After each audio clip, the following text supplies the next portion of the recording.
Reconvene the budget committee meeting. Will the reporter please call the roll? Budget committee member Ryan Birdsey. Here. Bernie Donner. Here. Linda Olson. Joyce Settlemeyer. Danny Soulsby. Here. Chris Wagner. Johanna Z.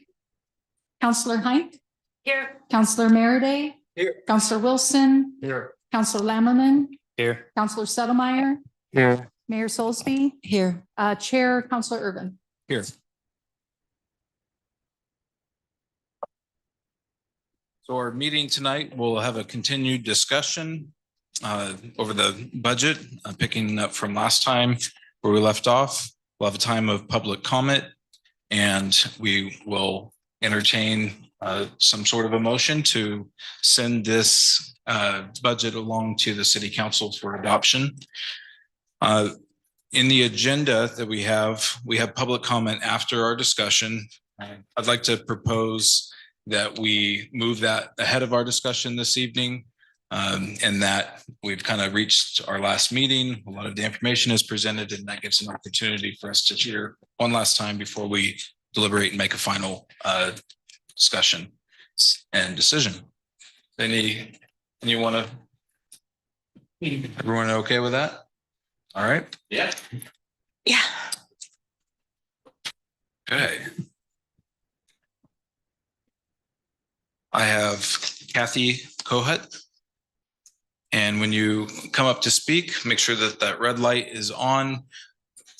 And if you will share your name, and if you're in or out of the city limits, that'd be helpful for us. Thank you. Hi, my name's Kathy Kohut, and my husband and I live here in town, the hill on Taylor Avenue, so I don't really know what ward I'm in, and I apologize for that. But we bought a house in 2019 and moved to Cottage Grove. Thoroughly enjoy living here and really appreciate everybody's work who has revitalized the downtown, and the banners really look good too. But before we bought, I wanted to make a couple of comments about the library. Before we bought here in Cottage Grove, I did a lot of research on small and middle-sized towns here in Oregon, and there's lots of choices, and we found several really nice homes in Roseburg. But when I started to investigate Roseburg, I found that they closed their library in 2017. So that was a big strike off Roseburg. That was a hard no, not moving to Roseburg. And so I felt that a city who allows the library to close or even drastically kind of limp along and barely survive doesn't really have the best interest of its members of their community at heart, especially the children and the elderly. So please allow the children to experience the wonderful world of escapism through books, and the elderly who can no longer hike our great outdoors or walk along the beach, let them read about someone else's journey, which will allow them to recall all of their wonderful trips they've had throughout their life. So please keep the library open for our wonderful community. And just by the way, Roseburg opened up their library again in 2021. So it didn't stay closed for long. I don't know the reasoning behind any of it, but I'm just pleading with you to keep our library open. We need it. Thank you. Thank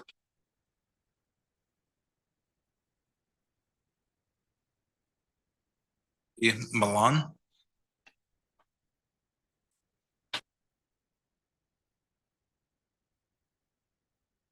Hey, thank you for your service. I'm going to be speaking with different hats on. My hat right now is as a member of, my name's Audrey Malin. I live in Ward 3, and I'm a member of the Cottage Grove Friends of Democracy, which is a grassroots, nonpartisan, volunteer political action committee.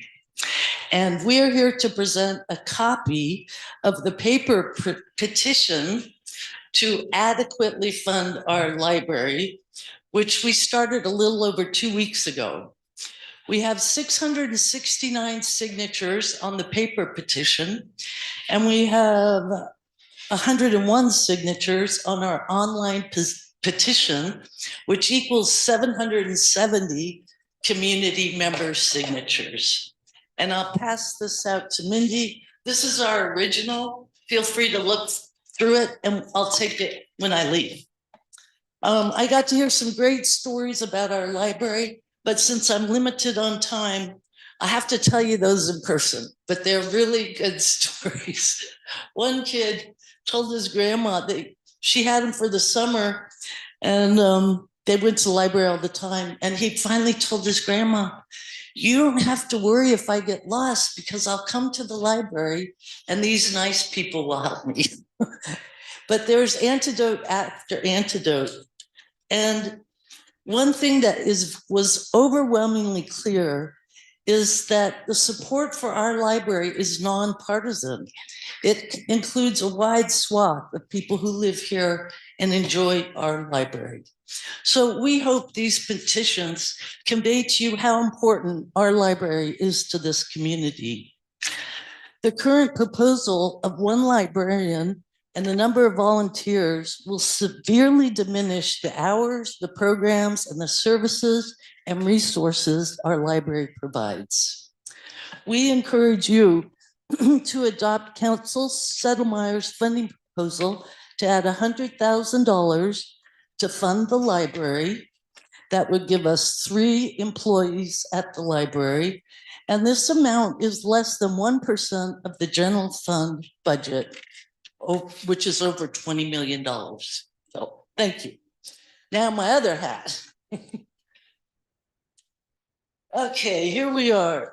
3 city council meetings with many citizen comments, 2 budget committee meetings with citizen comments. This is the 3rd. 1 town hall packed with 300 citizens offering funding ideas in support of the library and the pool. Many write-in comments to all of you, and almost 800 signatures on the petition to adequately fund our library. All sends a direct, clear message to you. This community values our library, and we do not want to see it gutted. And yet the proposed budget for the library remains the same. 1 librarian and the rest of the positions to be filled by volunteers beginning this June 30th. The proposal is concerning, considering the library does not currently have volunteers or even a system to recruit and train them, and certainly won't have one in place by June 30th.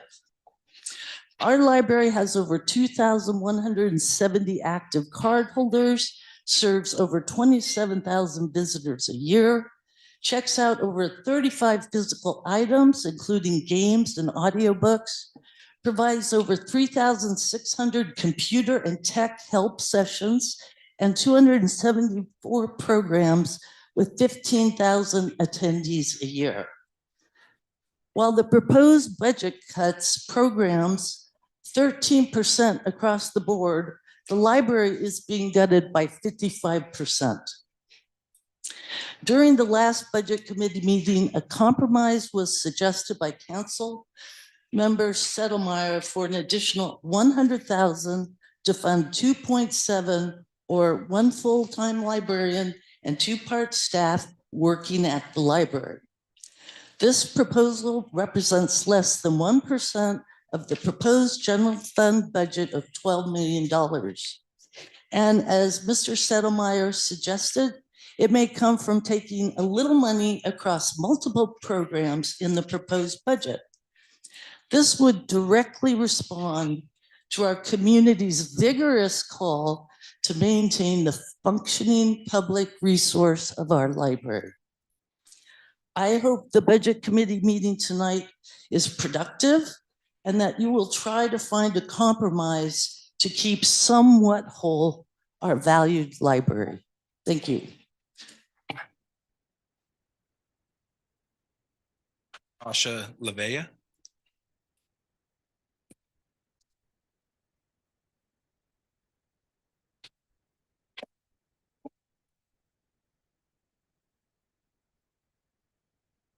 Greetings, I am Tasha Lavelle and I live in Ward 2. I would like to call to question the safety of running the library with inadequate funding. With it serving our community's children in particular. What if there is a code atom? It takes a minimum of 2 staff to guard doors. What if there is a robbery or any other violent issues or safety issues? I am sure the library has protocols for this and protocols for this and to sustain the ability to maintain a safe place. Most businesses have policies around these issues. Please consider this while considering the future of the library. And I'm sure the police chief can help with considering that. These issues usually allow funded employees to be involved in safety policies, not volunteers, to call upon the law if needed. Thank you for your time.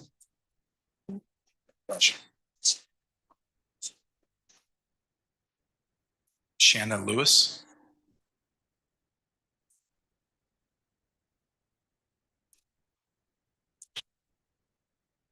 Are those people that's very uncomfortable and I don't show up, not because I'm not interested, but because of life. And I work nights most of my time. I was raised out of town. I now live in town. I'm too close. Yeah, get closer. I need a minute. So when I was a child, we lived in town. And I have really strong memories of the library. As a family, we went to the Woodard's Red Building Library and we checked out books. And it was painted as a magical, wonderful experience. I took home books. It must have been after first grade because I could read. I read them all. And we were 3 or 4 blocks west of River Road by myself. And then we were however far, another 3 or 4 blocks to the library and the wonderful swinging bridge that, thank goodness, Dana spearheaded. And we had the support to rebuild. I loved the swinging bridge. So I went back the same day and I returned all my red books. I was so excited and I checked out more books. And I used to get in trouble for reading so much. So I hear some people say, well, we have the miniature libraries or we have the internet. I don't have the internet. I don't have a computer. I have some personal struggles, so I can't even make good use of my cell phone, which is outdated. You hear a lot of comments about how important the library is to people. My parents were educators. So again, whether people show up or not, and quite frankly, I'm sorry, but irregardless of your personal concerns, my parents raised us to not be afraid of other people unless there was a real good reason, not to be afraid of books, not to be afraid of knowledge, not to be afraid to listen to what other people say. But if we, and I've been going to the library a lot lately. My father died a year ago. And I'm not seeing the big scary homeless people I've heard people are concerned about. So anyway, my dad came in '53 to teach. And when the pool opened, he taught summers. So I was raised at the pool. We did AAU meets. I was on the high school team. But now my parents were in better condition at this age. But I have been using the therapy pool a lot. And there's things I can do there to help my body heal. I can't do on land. I've got a neck issue. I've got a knee issue. I've got a hip issue. I've got flexibility issues. So it sounds like you guys are going to fund the pool. The other thing, I guess, is this is 1 year to get through. And it's not realistic to have volunteers run the library. That's not proof that people care about their library. I can care about the library and not be in a position to volunteer for a lot of reasons. Does that mean I need to stop the beeping? They have the 3-minute law. So am I over? Can't see. I assume so. Okay, so I'm new at this, so I will follow directions pretty well. Thank you, Shannon. Appreciate your comments. Andy? Fritz? Hi, my name is Sandy Price. And the reason that I'm going to tell you right now, this is like the second one I've ever come to. So obviously I need to get a little more engaged. But I'm here about the water rates going up. So we've been in our house for over 40 plus years. So I've seen a lot of water bills. And it's interesting to me how, and I made a comment to my husband. I said, you know what? I'm more than willing to pay my water bill because it's $34 and my bill's $150. So my question is, first of all, how long do the water improvements go? How long do the sewer improvement go? I mean, we've got water consumption, we've got water improvement, we've got water base or wastewater base, we've got wastewater consumption, we have wastewater improvement, we have storm drain, we have storm drain improvement. You tack another $11 onto my personal bill. I mean, now we're talking over $160 a month. I don't know about anybody else, but we're retired on a limited income. When's enough? And I understand, I mean, I guess what I need to do is we pay like $1,200 a year for taxes. Where's it go? And we're just one house. So my question is I guess I need to get educated in where all the tax base goes, because we're talking the library being shut down. We're talking the pool being shut down. We're talking about water bills going up. We're talking about evidently there's a substantial amount of money that's not accounted for. So my question is I guess I just need to do some digging, but I just am really opposed to raising the water bill. Thank you.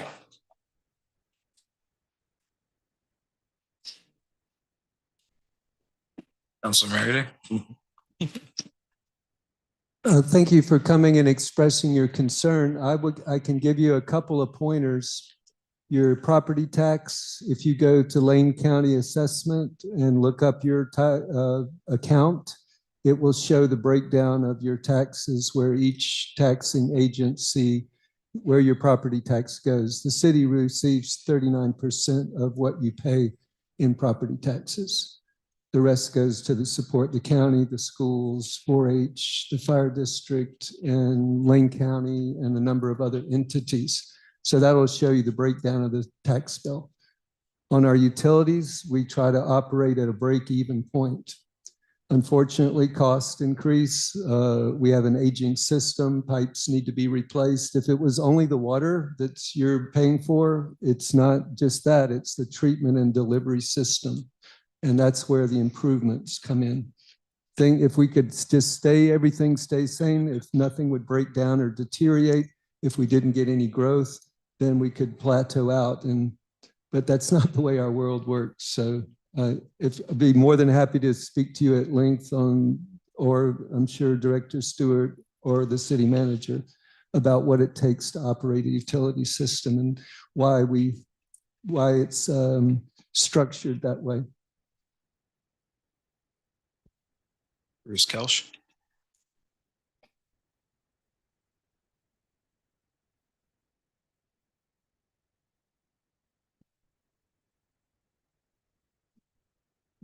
Bruce Kelch, I live outside the city limits. So as I see it, the task before the budget committee is really not simple because you got a lot of hard decisions to make. But in terms of the library, the voices of the people in the community clearly said that they want to have an adequately funded and adequately staffed library. And the question then is, how much money does that take? In the proposed budget, you've got one model. Mr. Sauerwein says there are other models. So you can, and I see in tonight's agenda that you're suggested you come up with some other models. How many FTE does it take to make the library adequately staffed? And previously I said the 2.4 would be a minimum of what I would say that you could manage. And how much will that cost? You've been giving several pathways forward in terms of finding additional monies that can go to the library and adequately fund it and adequately staff it. It's a matter of whether the budget committee and the city council has the will to do so and to move forward in such a way that the library continues, even if it's scaled down compared to what it has been, if it still would be an operational and functional library. You've got the 800 signatures, nearly 800 signatures. You have the 300 people at town hall. The city council asked for community input. You got it in spades. So now the question is the budget committee and the city council going to listen to that and take actions that match the desires of the people as have been expressed to you? The other thing that there does seem to be a common agreement on the council and the budget committee is there's a need for volunteers within the city and within the library. And I think certainly one of the things that's in the purvey of the budget committee and the council is to direct the city manager to either improve or develop a very thorough and robust system for volunteering within the city, particularly the library. And that would include applications, screening process, and proper training. Thank you very much. That's Gail. Gail. Yusuf.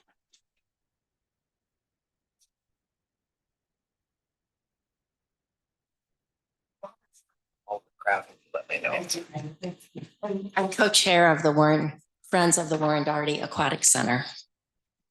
Friends of the Warren Daugherty Aquatic Center, co-chair of that. And well, first, I thought I'd have like a couple hours to get ready for what I was going to say. So you're changing the agenda, kind of left me less prepared. So, but first of all, I want to thank you so much for the recommendation that you passed at your last meeting. We wholeheartedly agree. It's a wonderful thing for the community to continue to support the pool at that level for another year, and also with the caveats that you added to it as far as coming up with an agreement and having it be a line item. I think with the school district and the city talking to one another about this and the Friends offering our support and insight where we can, that we can get our situation to a higher plane, and we won't have to be revisiting this in such detail next year. The one thing that I also wanted to do tonight was to follow up on the origin of the city's agreement with South Lane School District regarding inclusion of the therapy pool. Ducks going pools, I guess. So I found that on May 19th of, no, excuse me. It was the October 8th, 2018 minutes. You do have those. And so I included here the motion that was passed by the city council stating that they would collaborate with the school district on the addition of a therapy pool in the renovation. And well, the motion was modified slightly, but this is what you have, the complete minutes from that meeting. And so I just wanted that to be out there as we move forward. So thank you.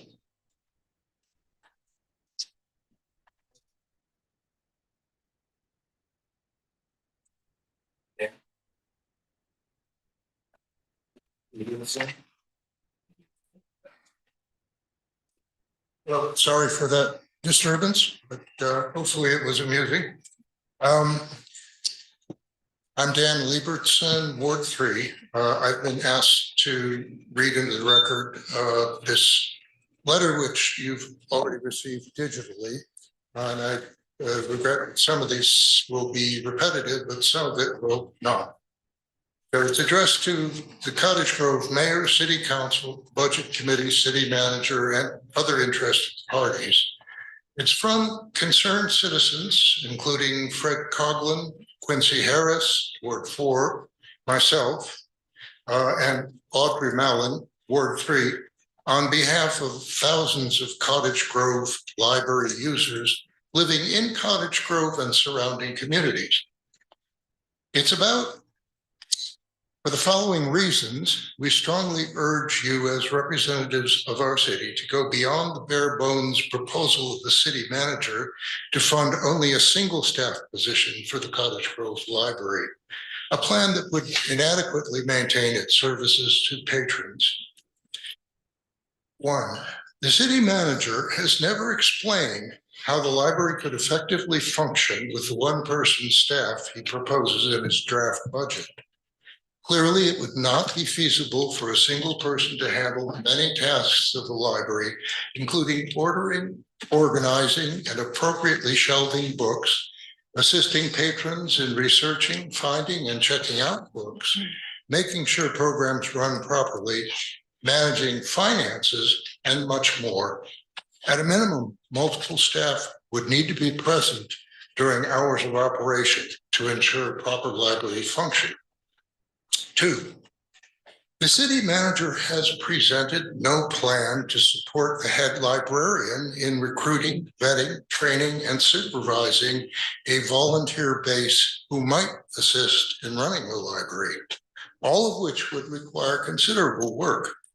No staff allocations have been proposed to accomplish a transition to effective volunteer assistance and transitioning the library to the proposed model of operations. The manager has not presented, this is number 3, the manager has not presented alternatives to his draft proposal. Councillor Settlemyre proposed an alternative staffing model with added FTEs that was voted down without discussion. There is no clear picture of what staffing options would cost, as no models have been presented. 4, the budget committee has to deliberate without understanding the impact of potential funding levels because of items 1 to 3 above. The manager and the budget committee have not considered that by purchasing library cards, patrons outside city limits contribute approximately the same amount to library maintenance as city residents' tax allocation. This is vital to formulating a budget plan. There were 27,000 patron visits to the library last year. 726 people have signed petitions to keep the library open and preserve a reasonable level of service so far, and 300 attended the recent town hall meeting about the matter. Obviously, there's deep interest among both Cottage Grove residents and those in surrounding communities in keeping the library open and fully functioning. The manager's proposed 55% cut to the library budget, if accepted, could put the Cottage Grove Library in a death spiral. Yes. In conclusion, we very strongly urge reconsideration and amelioration of the city manager's proposal, including formulation of a new funding and organizational plan to keep the library provided adequate. Yes. So.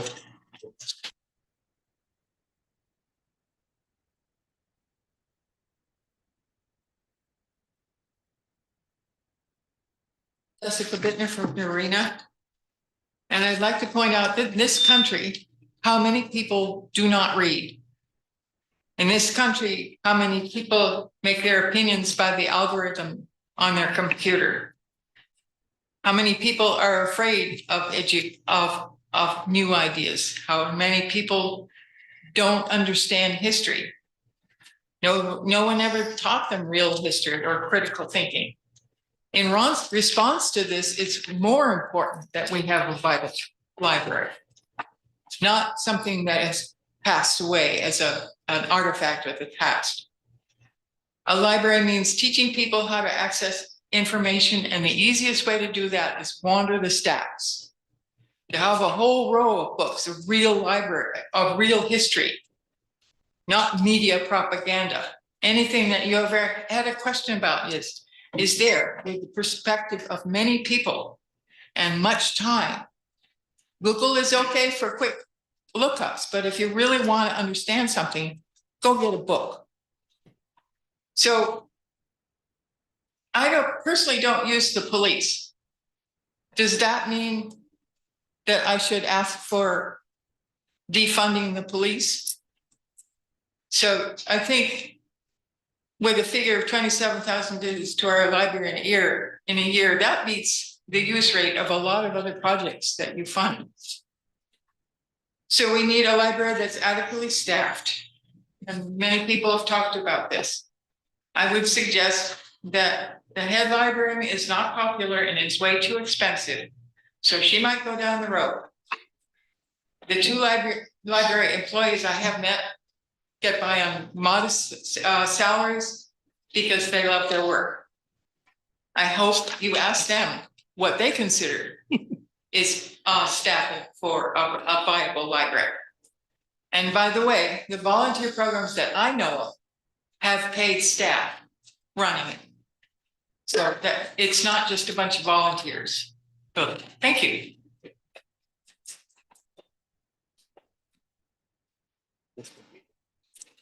So now we'll proceed on with our meeting and discussion of Bedford Hills budget. Seeing that this is a momentous meeting, I just want to walk down memory lane a little bit here. The city of Cottage Grove has been moving on a graph of expenditures and revenue. They're actually both sloped in the same direction, but at different rates. And expenditures have been outpacing revenue largely in our inability to collect revenue under traditional means for some time. I want to emphasize that because this is not just a one-year situation. It was exacerbated by having some expenses be on one side of the ledger and not on the other, but that didn't do anything to the actual calculations of the problem that we're facing. So it just accelerated it to some degree.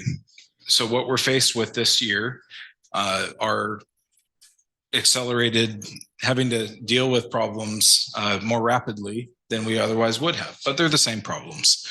And that is, how do we adequately fund the services that the people that live within the city limits collectively come together, chartered and said, look, we aren't going to do our own roads. We're not going to provide our own police services. We want clean water and we want sanitation.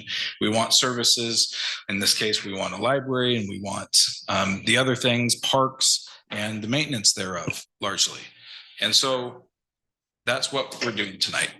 We're all coming together. We're saying within our fixed revenue streams, what can we do to provide the services? Wages are outpacing, and materials and services, the maintenance of all of the things that go into providing those services is outpacing our ability to have revenue. We've talking about the shift in the revenue allocation is to more closely align the cost that is actually incurred in delivering the services. So the utilities, having those utilities cover the cost of the administration thereof, in addition to all the maintenance. So you've seen this year a proposal of a shift out of general fund that primarily goes to police services and library and some of the community promotions budgets to offset that into the utilities, which is actually a more accurate representation of the cost. Now we know that this was somewhat of a thumb in the air kind of allocation because we don't actually have time tracking to say exactly how much time in the finance or in the city administration is going to go into those. That is on the slate for this coming year to do that analysis. So an initial swing was taken at that and roughly to how can we still fund these things in the short term and And so that's, I think, the best that could have been done. So for now, we are faced with figuring out how to fund some things in the community that are vitally important for safety, for our culture, for community. And we're just at a crossroads in this. Some of the proposals that we've already done with the library was to take essentially money that was squirreled away for purposes to bring more homes into Cottage Grove on the affordable side of the home equation. That coffer was taken from to fund the pool this time by a previous motion. That is not sustainable. This problem does not get better next year. So major changes need to be addressed in how we function and work, and it bought us time. And now we have essentially two funds left to deal with this evening. We have the divvying out of the rural tourism dollars, approximately $55,000 to fund the various community enhancement factors in Cottage Grove. We have the list of those that have come and requested funds from that community portion that should go and enhance one of the drivers of our economy here, which is tourism, that does benefit the local businesses. And that's what those dollars were parted with from people staying in our community. So those transient room taxes. Then the last one is the library. So my proposal this evening also is just to remind, this is also not just a one-time blip. The same factors come in. So whatever funding we allocate to this, changes have to occur to be able to run it more efficiently, to staff it to the desired level of the community. And so that's going to be our task and challenge this evening to land on that and make that proposal. I would like, since that's probably going to be the bulk of our discussion, we do also have an urban renewal agency meeting after this with the same body, but is to address the issue of the funds that are going to the thing I just said, the community development, community promotions, and then land on the library after that. So with that, if there's any discussion that anyone would like to kick off with on that, Councilor Lamberman. Chair Urban, I'd like to make a motion to move an additional 46,000 from the Housing Assistance Fund over to the Community Promotions Fund, and then approving the debt service and special trust funds with the remaining balance of 107,783. And that would increase the community promotions fund. If it was only at 50,000, it would take it up to 96,000.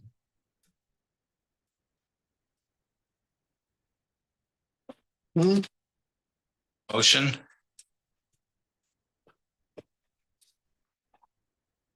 Second. Do I have a second? All right, let's discussion. Councilor Settlemeyer. I couldn't follow your math. 46,000 plus 55. Well, it's 55 then, because everybody kept saying 50,000. Oh, okay. So I just said it at 50. I got 107 in there somewhere. I The didn't know. 107 would be the remainder Oh, okay. left in the housing assistance. fund. Okay. Thank you. Yeah. And also another comment I have is I think it would be nice to go through and see what kind of support each of these situations have. I'm not, is my math that bad? Does that mean fully fund essentially everything that's left? Is that add up to 96? So the purpose of my motion was simply just to move 100% funding funds over to that. Oh, okay, so it And would, then if we decide to approve it, council can then go and look at exactly how each one of these need to be funded. And I know I had spoke with the city manager about giving these organizations an opportunity at our next council meeting to come in and have a little bit more of a Q&A.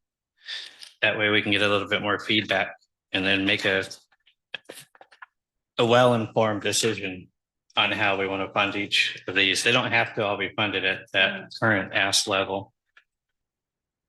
This is just putting the money there if we choose to. Thank you. Councilor Mary. This seems to me to be sort of a cart before the horse. I would much rather decide which of the things we should fund and then decide where money needs to be moved. Is the 46,000 intended to fund the downtown Cottage Grove request? It's everybody. Everyone who's asked for money. Except the library? The library is in the general fund.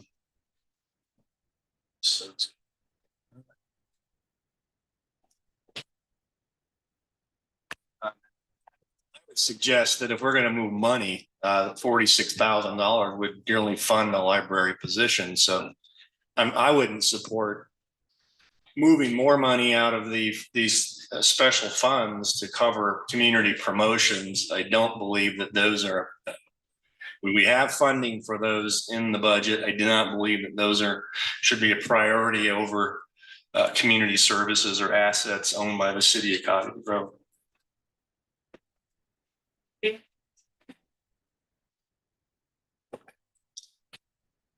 Any further discussion? Councilor Lammerman. So my train of thought with the community assistance program or the housing development cost assistance program is there to help the community. So is the community promotions aspect. They're there to help the community.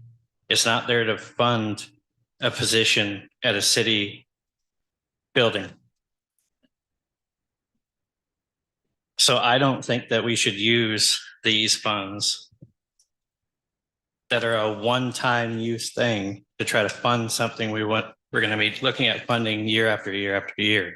This money's gone after this. So why not help organizations in our community help our community? That's my train of thought with it.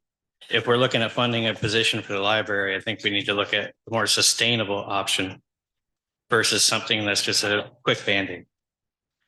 That's what. Yeah, I would agree with that in concept, but I don't believe that it's in the best interest of the city as a whole to take more money out of these one-time fund allocations and put them to community promotions.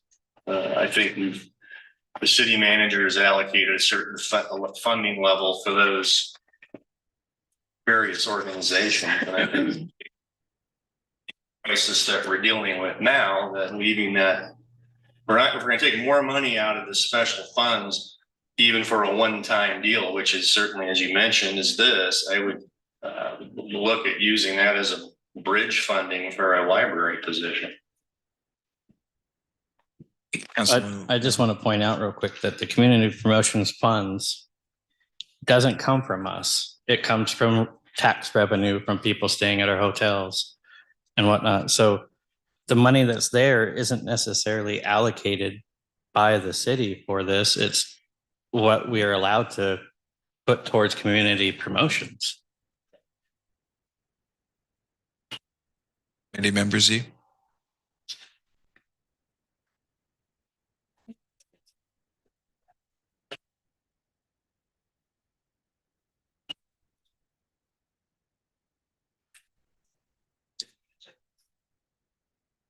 Is your mic on?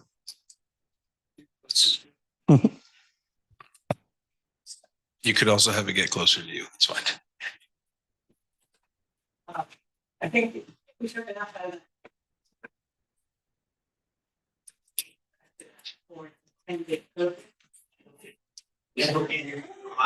They're working on it. Now,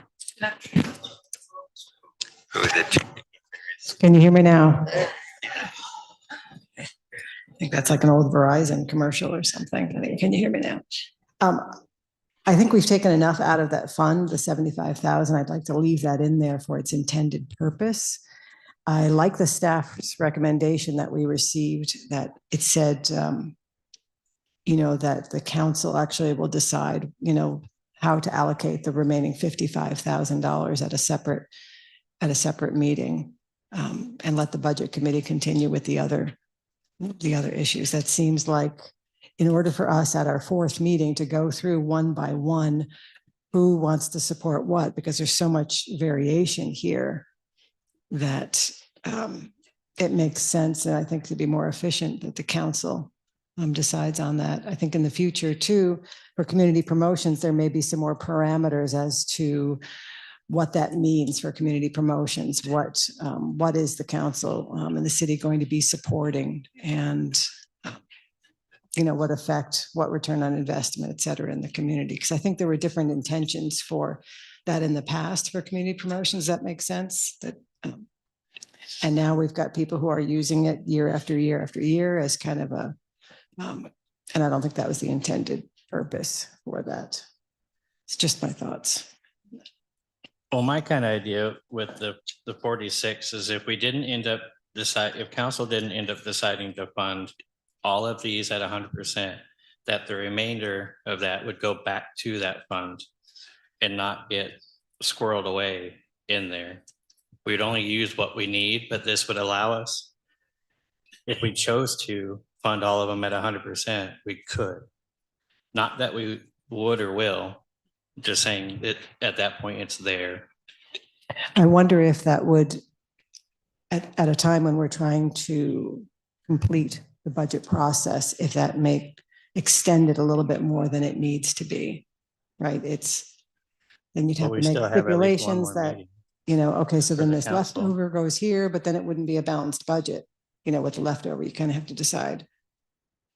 Well, those two funds, it's a very small portion of what we need to tackle with the general fund.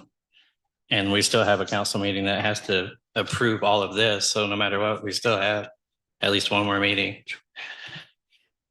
So there's room. I hear you. If the decision was to spend that money, I actually agree with Councilor Merriday. You can go ahead, write that one down. That we need to decide which ones we'd want to support, and then decide how much you want to take out of it so that we end up with a balanced budget on that. If we said, we only wanted to support 4 of these, and how much does that take? Well, then we decide what would need to come out of that other fund if the committee wanted to do that.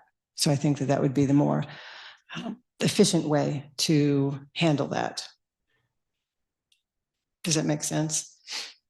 If you say, well, we only want to fund $75,000 worth of these community promotions, well, you already have 55, so we take out 25, rather than just kind of taking a chunk out of a fund and then having to put it back in. I think it gets a little bit sticky.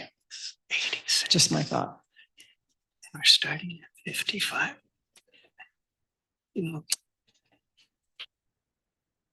And I said I kind of had trouble with the math.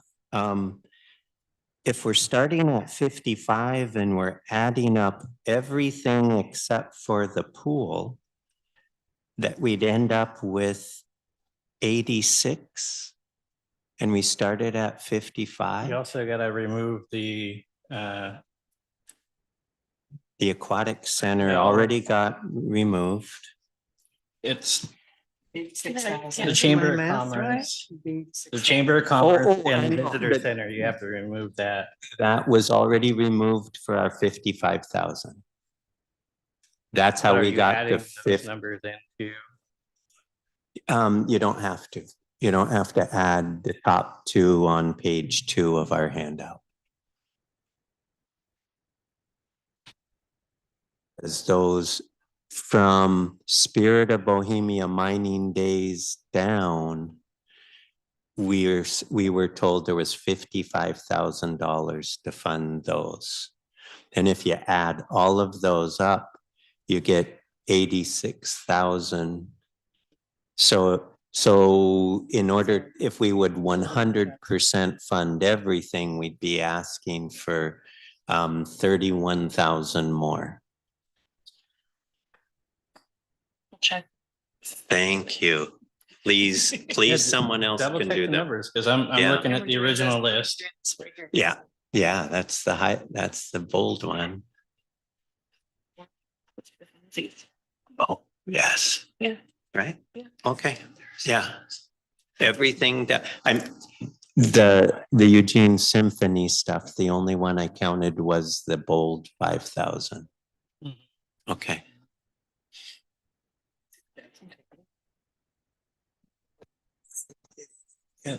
I can confirm with my calculator, it's 31,000.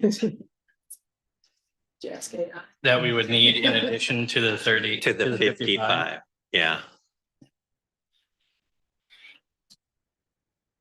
If we were gonna do that. Well, then I would amend, I'd be, Yeah. I'd be in favor of amending my motion for the dollar amount to 31 instead of 46, if that's what you guys came up with. Yeah, you're looking at the other list, the newer updated. Yeah. Committee Member Soulsby.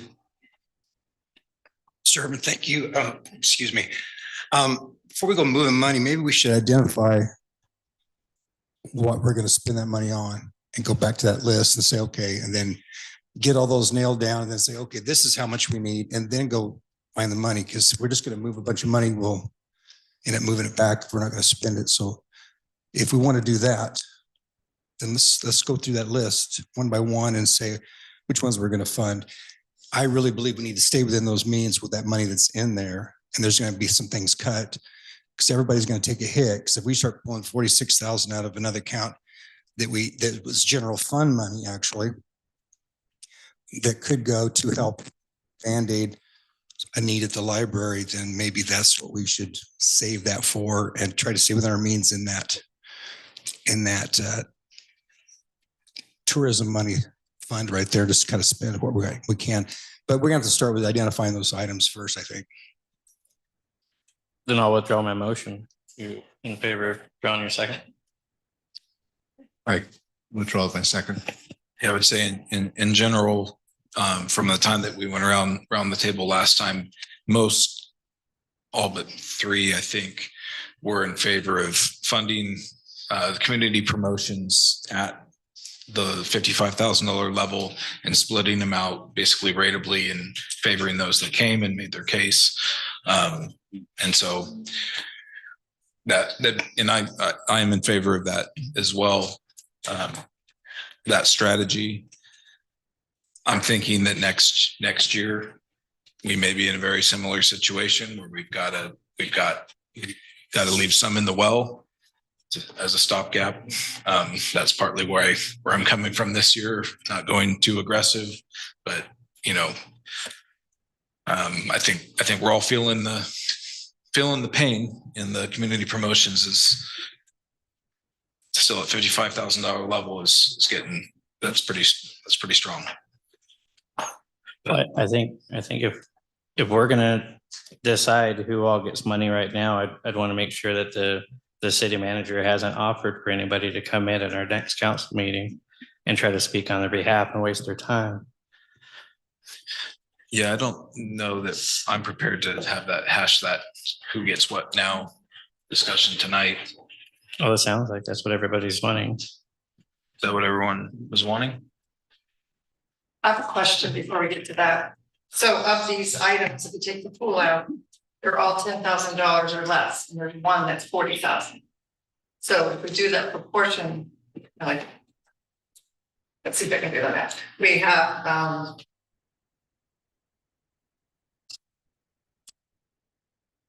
$40,000 off, it's $46,000 and 55,000. So one idea I see is that we fund those all at their levels and then reduce the $40,000 one within the range of everything being 10,000 or less. It's where all the requests in that category are right around $5,000 to $10,000. So if we did that, then we would be within our 50. Because it's 46 right now.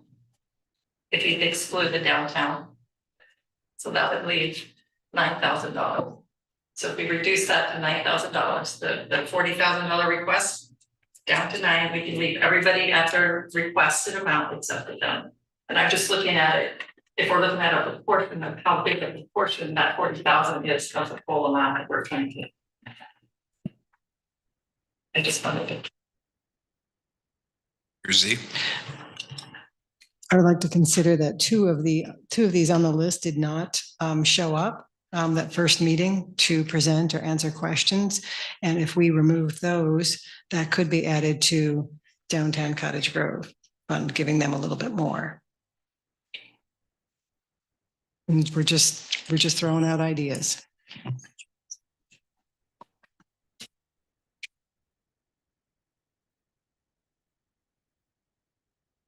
I think the point that we're trying to get is that we want to keep the community promotions budget at 55,000. I believe that we can approve that here as for council to take forward and work out how much is allocated to each group, using the methodology that we've summarized last meeting and this evening. I think that's the most efficient way to move this process forward. Budget Officer Sauerwein. Just for clarity's sake, I wanted to know which two organizations you were referring to. Singing Creek and Community Sharing, I believe it.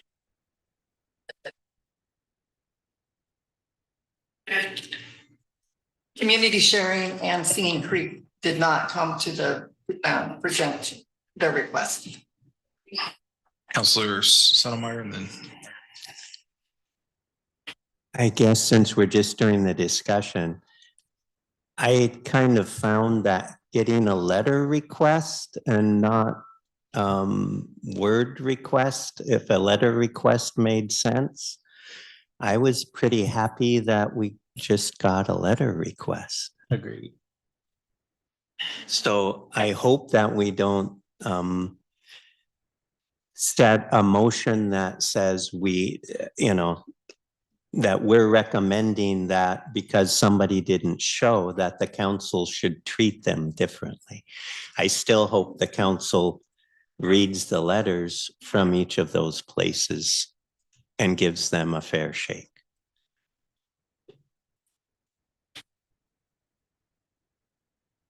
Lemmerman.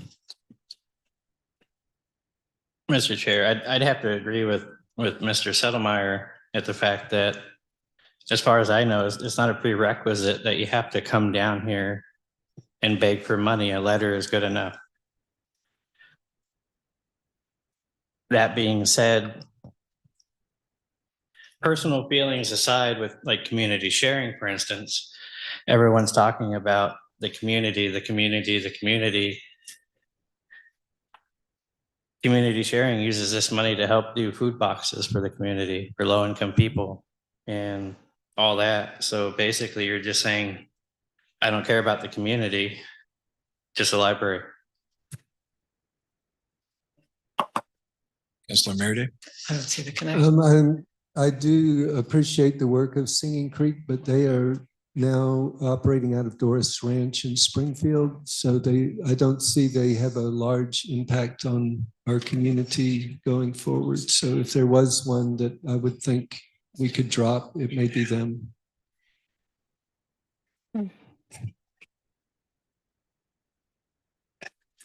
Committee Member Wagner. Yeah, I'd like to say the big part of their expenditure last year was to bring somebody down from the tribe up at Grand Ronde. The tribe up in Grand Ronde owns a casino. They could fund that thing in spades. So I think it would be not responsible to fund that. I'd like to see it crossed off. Thank you. Councilor Lammerman. So if this is the route this committee wants to go and nitpick each one of these, do we just want to pick the first one and get a consensus that we want to fund it and move on to the next one? Or can we just set a dollar amount at the 55,000, approve that and move on? Yeah, I think one clean option would be to move approval as it's presented with the 55,000. I guess do we need to clarify that the pool funding has been already pulled out, or is that part of that other motion? Okay, so that's already cleanly done. So basically approve as is, and we could the motion could direct the city council to divvy out. The other issue real quick is the fact that the community promotions is part of the general fund. So are we making a motion to just fund the community promotions portion? Yeah, otherwise, because I think there's probably more work that we need to do on the library, right? Yep, it'd be the community promotions fund.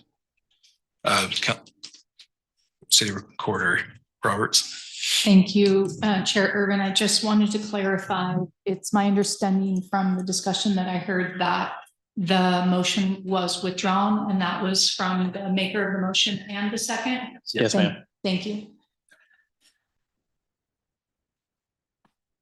Councilor Lammerman. So I move that we approve the community promotions budget as proposed, with the remaining 55,000 to be divvied up at the next council meeting. Second. We have a motion and a second. Any further discussion? Any member what? I just want to understand that the city council would undertake the task of splitting everything up.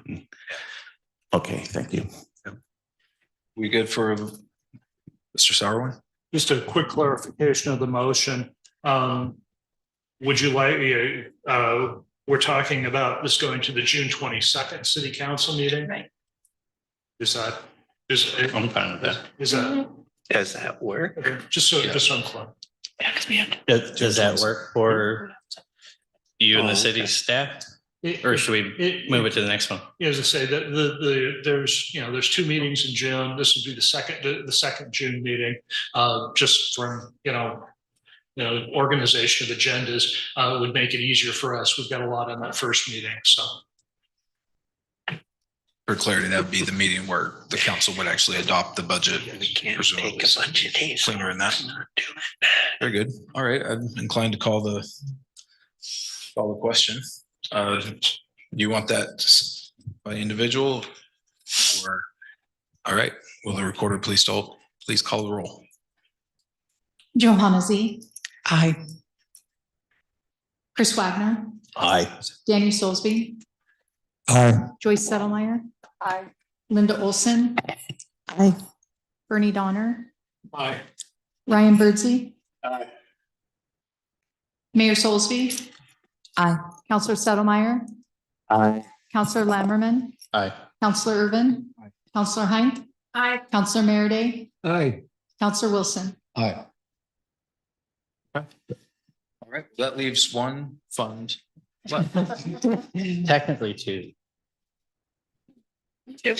Councilor No, Lammerman. I'm just saying technically 2. We still have the main general fund, but then we still have the debt service fund that needs to be approved.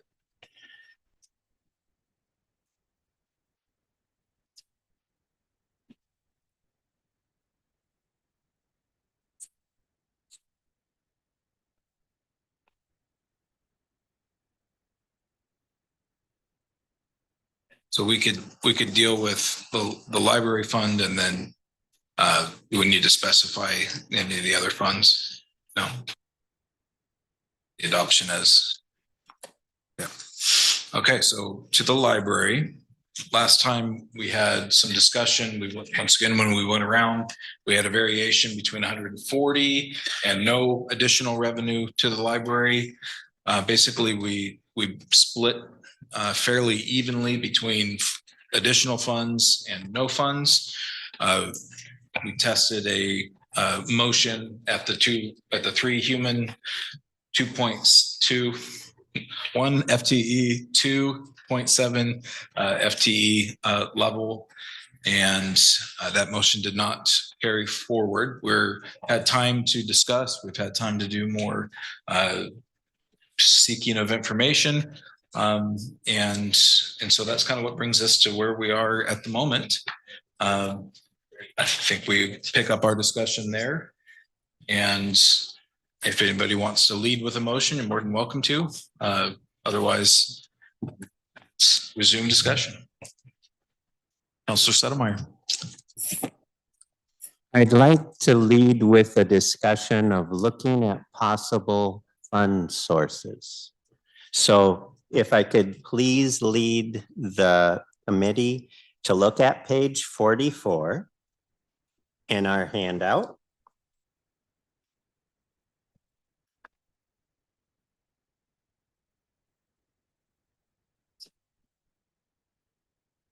And it takes me a while to get to page 44.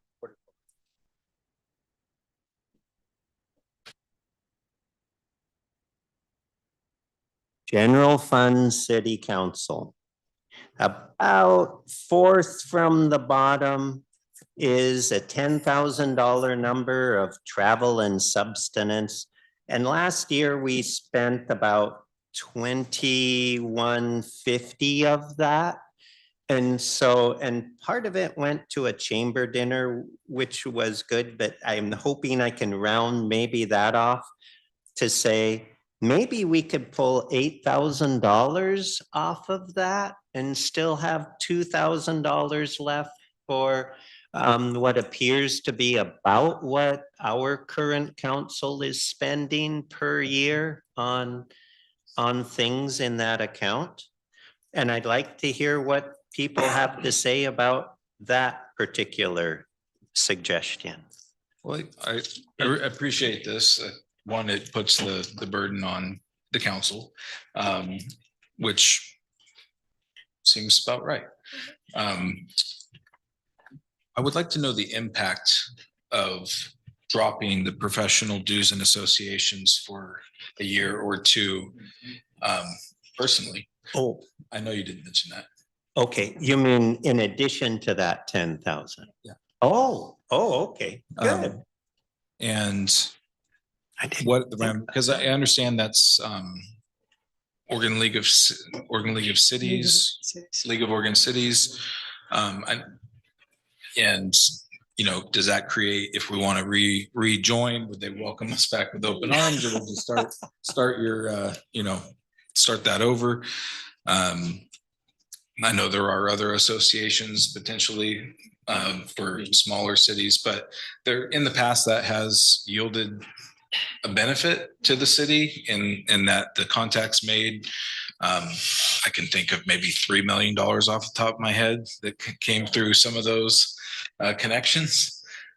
So just you want to be maybe cognizant of that, but does that mean that's the only way that you can reach out to people and make contacts? I'd love to hear maybe staff's opinion on that.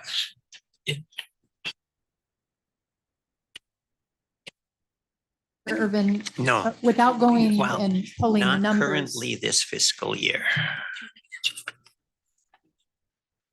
Without going, pulling the numbers to see what organizations specifically are in the Yeah, professional this last association year. dues. I'm sure League of Oregon Cities is one of them. It's not the only one, not for that amount of expenditure. So I'm sure there's others that are in there. And I could get that information, but probably not on the fly. Yeah. The travel and subsistence, I know, goes hand in hand with a lot of that. I don't know that anybody went to a conference so far this year. Well, you know, I'm feeling that. So, Settlemyer. I'm sorry, that's where I got an opportunity to talk with staff, and I got so far this fiscal year. I'm sorry, that's why it doesn't match what's on page 44. Yes, is because so far this year we've spent, essentially, I was assured the season of going to conferences, and it was about $2,000 that we spent going to conferences. And that's why I say current people. If you look back at the $4,000 amount that was half of the previous council and half of us. And the only thing I could only find $1,000 for sure that was because everything's credit card. And so I couldn't tell, but it appears like that was all previous council's spending. So this current council isn't spending at a very high rate under that fund. And we still have those membership connections and stuff, I hope.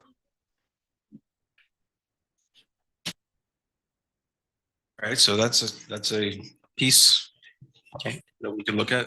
Okay. Mayor Soulsby. Thank you, Chair. I would support this. I have long thought that this was a pretty large fund for council, and I would definitely support this. I do see that there is some value to making those connections, and we have definitely reaped the benefits in this city because of it. But getting on a plane and flying, you know, it's like when I drive, I pay my own. And I pay my own way to Chamber of Commerce dinners. And I try to really do my part there. But it's, I think that we can streamline this. And so, yes, I think Councilor Sotomayor, that was a good call. So can I go to another one? Okay, please turn to page 48. So how much? Well, how much did you scrape from? 8,000 from there, please. Perhaps. I mean, I'm just throwing numbers and maybe people will like a different combination. Okay. Page 48. If you go, let's see, to materials and services, and the second thing under there is called contractual services. I was informed by staff that there is a good potential to get a grant to fund this. This is what pays essentially for the council workshop that we did all together. And so I'm recommending taking that $20,000 as a possible thing to reallocate, as suggested by the council when by the staff when I asked for recommendations. Yes. Mr. Sarwell. Just to clarify, the two things that are mostly included in this contractual line item is the city council annual retreat, paying for consulting services and materials, and then also the department director or leadership team's annual retreat. And as we discussed, I've identified potential grants for the leadership team portion of the retreat. But which would be, roughly $5,000 to $10,000. So you weren't recommending all 20,000? They're not giving recommendations. You had asked me what the funds were utilized for. I told you, and also I indicated that I had identified potential grant funds for the leadership team retreat portion of this. Our insurance carrier may offer us a grant to be able to pay for the leadership team. Was that 15? Yeah, we don't need one. We go to the library. Weren't we pretty good? I really think the idea of us leading each other would have accomplished something pretty positive also last time. Councilor Merida. I would definitely concur. I thought it was a good process and we got a very good set of goals out of it, but has much meat still left to be carved from the bone. So yes, I don't think we need to pay another consultant to come here. In addition, we have the 2037 goals that were established through a huge community process, and they're only 11 years away, and the vision keepers aren't even meeting. So I would like to see those get revitalized to take a look at what, between our own council goals and the 2037 vision, I think we have enough vision to guide us without spending any additional money. I would agree. We have the same council as well. I don't think that our goals and objectives have changed, and maybe that can be revisited next year with new faces, but I'm fine taking it on. 23,000 so far. 15,000? Just those two. Oh, no, I think I want to take the full 20 from there, but he said, Yeah. well, can we ask again? He can't make recommendations. Again, the money in this fund is generally utilized to hire a consultant for the city council retreat and for the management team retreat.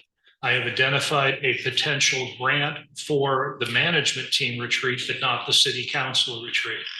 If the city council, and this is a decision for the city council to make, doesn't want to do a retreat this year, then those funds could certainly be used for another purpose. Okay, so 15, we should go. I could smile upon that. Okay, I like people smiling. All right, so we're at 23. Remind us where the goal that you're at. My goal is to get funds out there for us to look at. And then, I mean, I think I went the other direction before, and I don't think people followed what I was saying about funds. So kind of going backwards and then letting people discuss things. But I just want to see if these are smileable funds.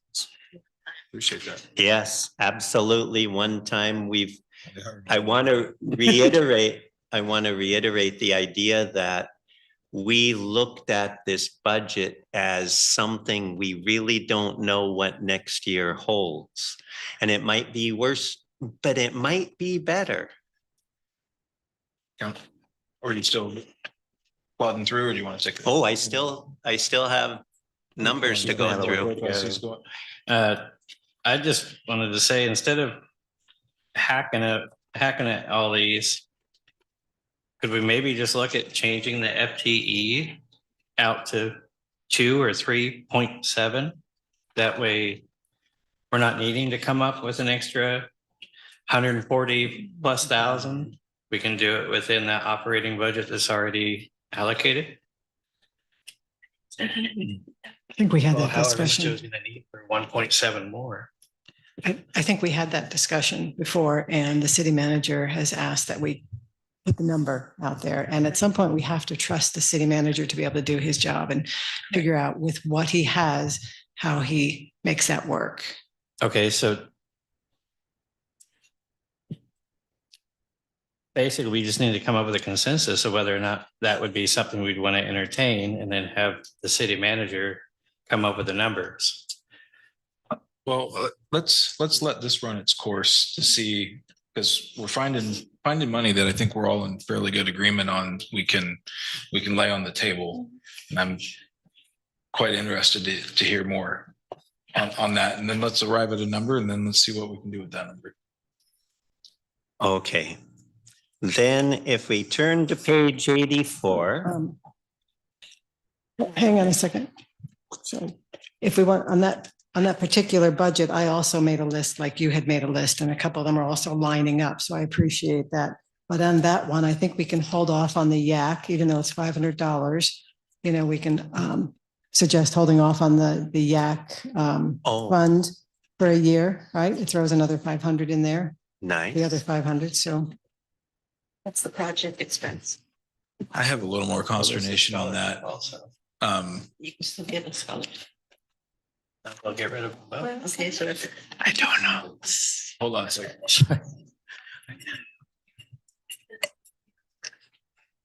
Well, yeah, please continue on it. Well, we want to stay on the fund. It does make sense to stay on the fund if there's additional line items. So let's do that. Let's exhaust the fund and then make. So is that was still on city manager is why we were looking at that, right? I'm sorry. So back to page 48. Nice. Okay.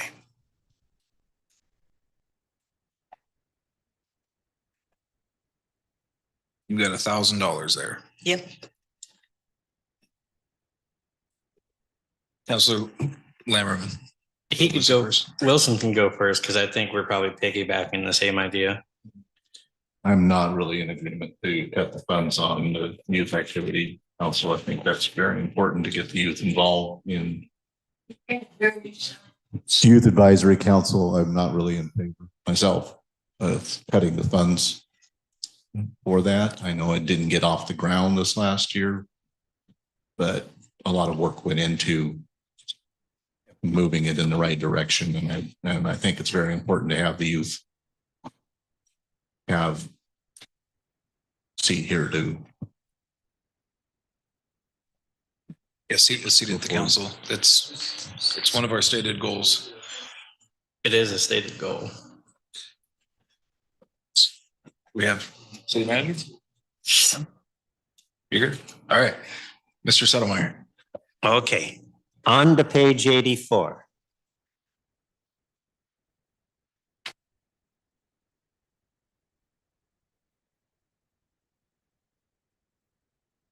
I was advised by staff that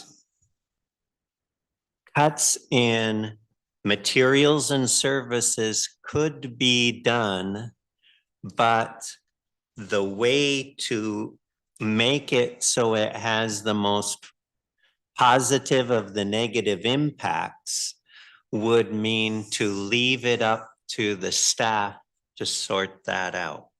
So out of this $81,770 material and services, I'm suggesting take 25,000 out of it, which leaves 57,770,000, of which many of these are fixed costs.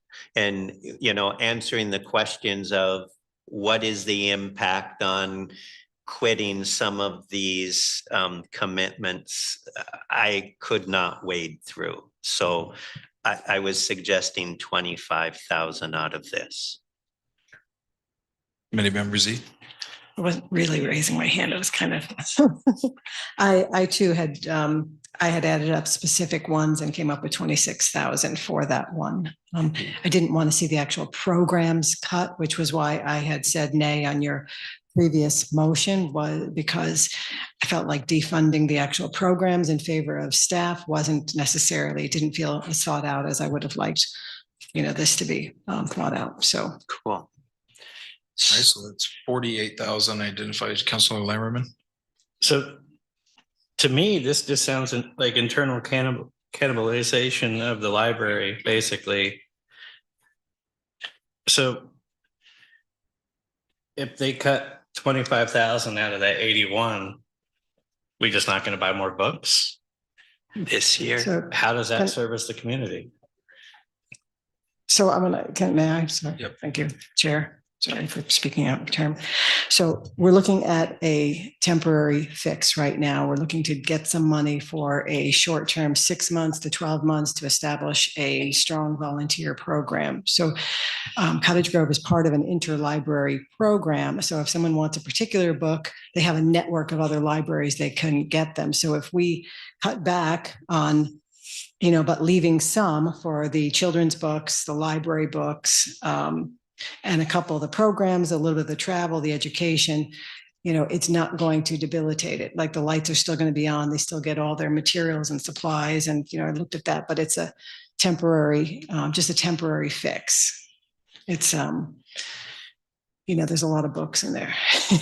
I think, you know, people request to purchase certain books, and that's what they, you know, in the past I've seen. So I think 1 year of, you know, not having a big budget for books, I don't think is going to debilitate them. It's actually the programs that really seem to make the library. So everybody's talking about the kids programs that really make it, not the individual books that are on the shelf. So that's just my thought on that.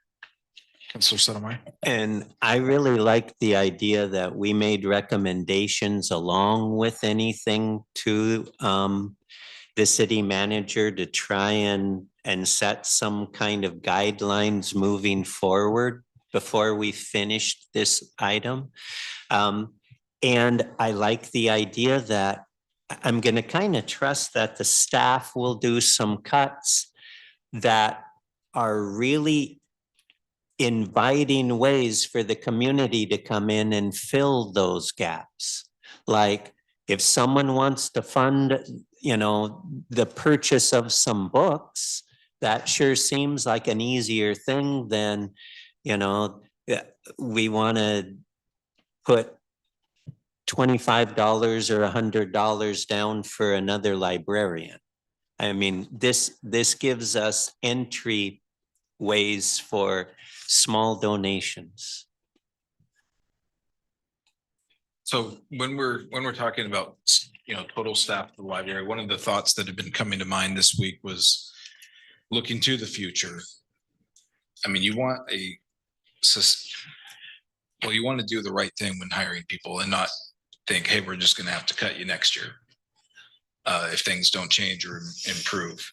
And so I want to be conscious about that. The funding sources, especially for staff positions, need to be recurring funded.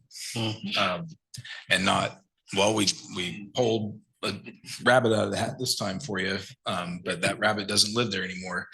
So that's something I really, and I really appreciate that you're grabbing this, and I know you have more, but I just want to seed that for as this goes along. And we've kind of been teased a little bit about looking at different library models and things that I think should also be part of that invite to staff moving forward from this issue. And the talk of, you know, this is a fund. What is the most vibrant library that a city can come up with? And if that fund shrinks, you know, I think that's what a vibrant library would look at, and giving them a fighting chance is what I'm trying to do. Make it functioning, make it so that impact can be felt and some momentum built. I hope it's a one-time at the current kinds of things. Councilor Lamron? So with other models, I know I had sent a model over to the city manager about partial privatization of the library. But I'd also like us to look at the city of Kaiser's library. 100% volunteer operated library. Their total cost is $61,000 a year for a city of 40,000. They do it just fine. I think it would behoove us to look more along those lines for long-term operation.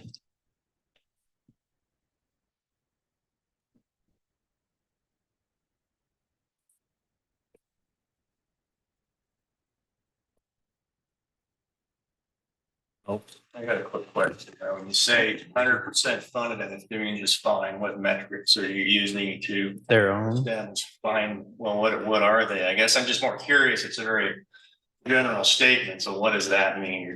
They're doing fine. Everything's on. They have all the services they need.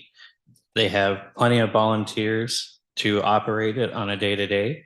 I think their operating hours were from like 10 or 11 in the afternoon till 7 in the evening. So they did tighten up their operating window a little bit. But other than that, they operate and manage just like any other library, just like ours. It's just they don't have that tremendous personnel cost on there. It's strictly just the operating cost of the building.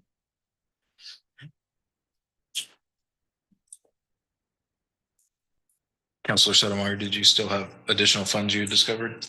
I'm afraid I'm going to the well. Will you please turn to page 189?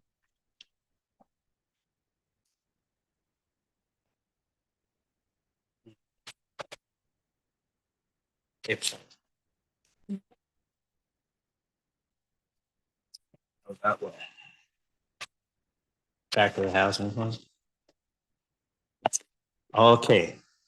Still talking about the idea that this is a 1 year see what we can do thing. The housing cost assistance fund has already been lightened by $75,000. With what we've gone so far, I suggest getting 50,000 more out of that to leave behind, depending on which number you look at here. It's kind of hard to guess, but I'm thinking if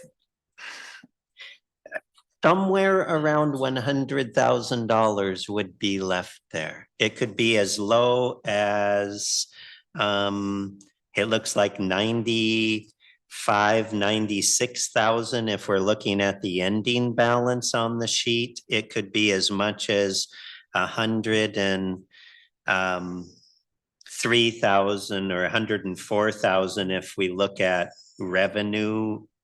I don't know how to read that for sure, but it's somewhere around 100,000 would still remain if we were to take $50,000 out of that account.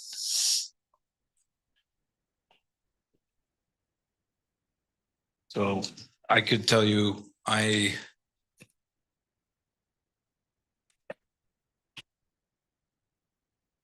rather not do that this year. I could support the others, even though some of them are also one time. Just don't, I have a bad feeling about what that will shake out to be coming into the next year's budget. And that the problems that we're facing right now will actually be heightened. And I can do another, and think we need another person, another position, another like that 50 or 48. I just don't feel right about that level, considering where we are. That's me, but this is a big body. I agree. I'll listen to any members. So when I was looking at the numbers, I also had, I had 50,000 that I thought would be good to move into the library fund. And then at that point, allow the city manager to do his job and break that up however it needs to be broken up. And if for some reason the library doesn't stay as, has decreased services or whatever, then that's something the council needs to address with the city manager, as far as that goes. But I have faith in him. He's done a lot of work on this. He's been doing this a long time, that if we put 50,000 more into that budget, that he'll make it work. I have faith in that. Soulsby. Mr. Sauerwein, can you tell us when the last time this fund was used? I think I was going to say, 2022. I'm learning from the expert. Okay, thank you. Yeah, and in terms of the fund, like as its purpose, I would rather see us move the rest of that money into contingency than, if anything, because that's how I'm conceptualizing this fund. But just to clarify a question that came up a moment ago, if you look at the line item that's in green at the top, total revenue, 228,783. That number includes the cash carryover and our estimate of what the interest income will be. Below that is the expenditures. Now you'll see that we've listed 6,000 in SDC assistance and 2,000 in building permit assistance. That is an inspired guess. We have not received any applications to utilize those funds, but we needed to put something in for the potential expenditures. Does that make sense to everyone? Yeah. Solson.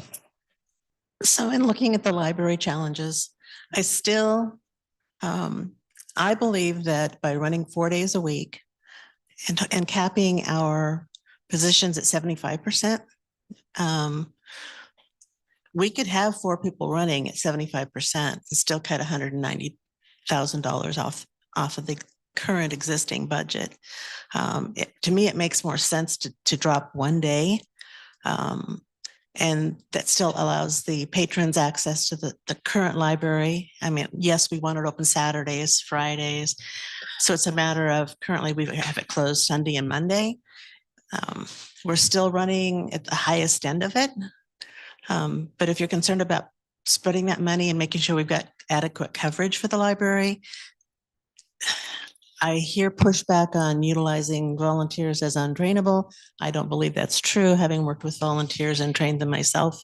But the idea is this is a 1 year, we need to do something without strangling or putting our actual finances at risk any further. So I stand outside of the group on this, but I still believe that considering a 4-day library week, and having their input as to which 4 days are most valued. Not cast in stone, but I still believe there's another venue. So thank you. John? I'd like to agree with Budget Committee members. And I'd like to also just say for the record, I think the head librarian earned a total package of $162,000 is way overboard for this community.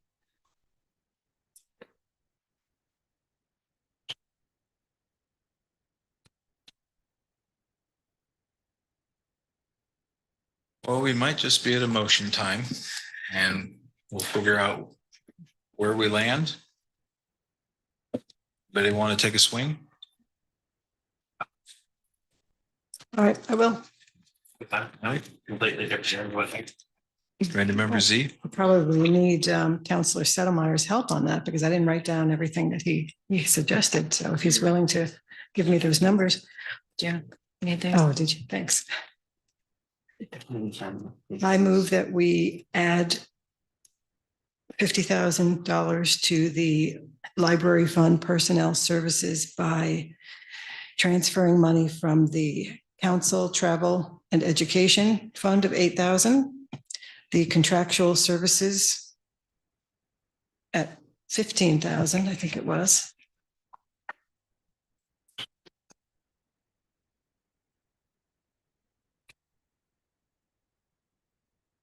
Library supplies, I think I need more specifics on this, was 25,000. That takes it to 48 rather than 50.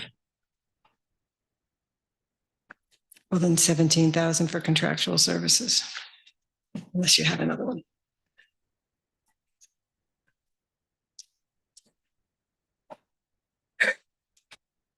So there's a motion to move 8,000 out of the council's travel and education fund. City manager's contingency fund of 17,000 and a reallocation of the materials and services from the library fund to 25,000 into personnel for a total of 50,000 increase to the personnel fund of the library. Second. I'll second that. Got Linda with a second. Any discussion? Councilor Meredith. Thank you.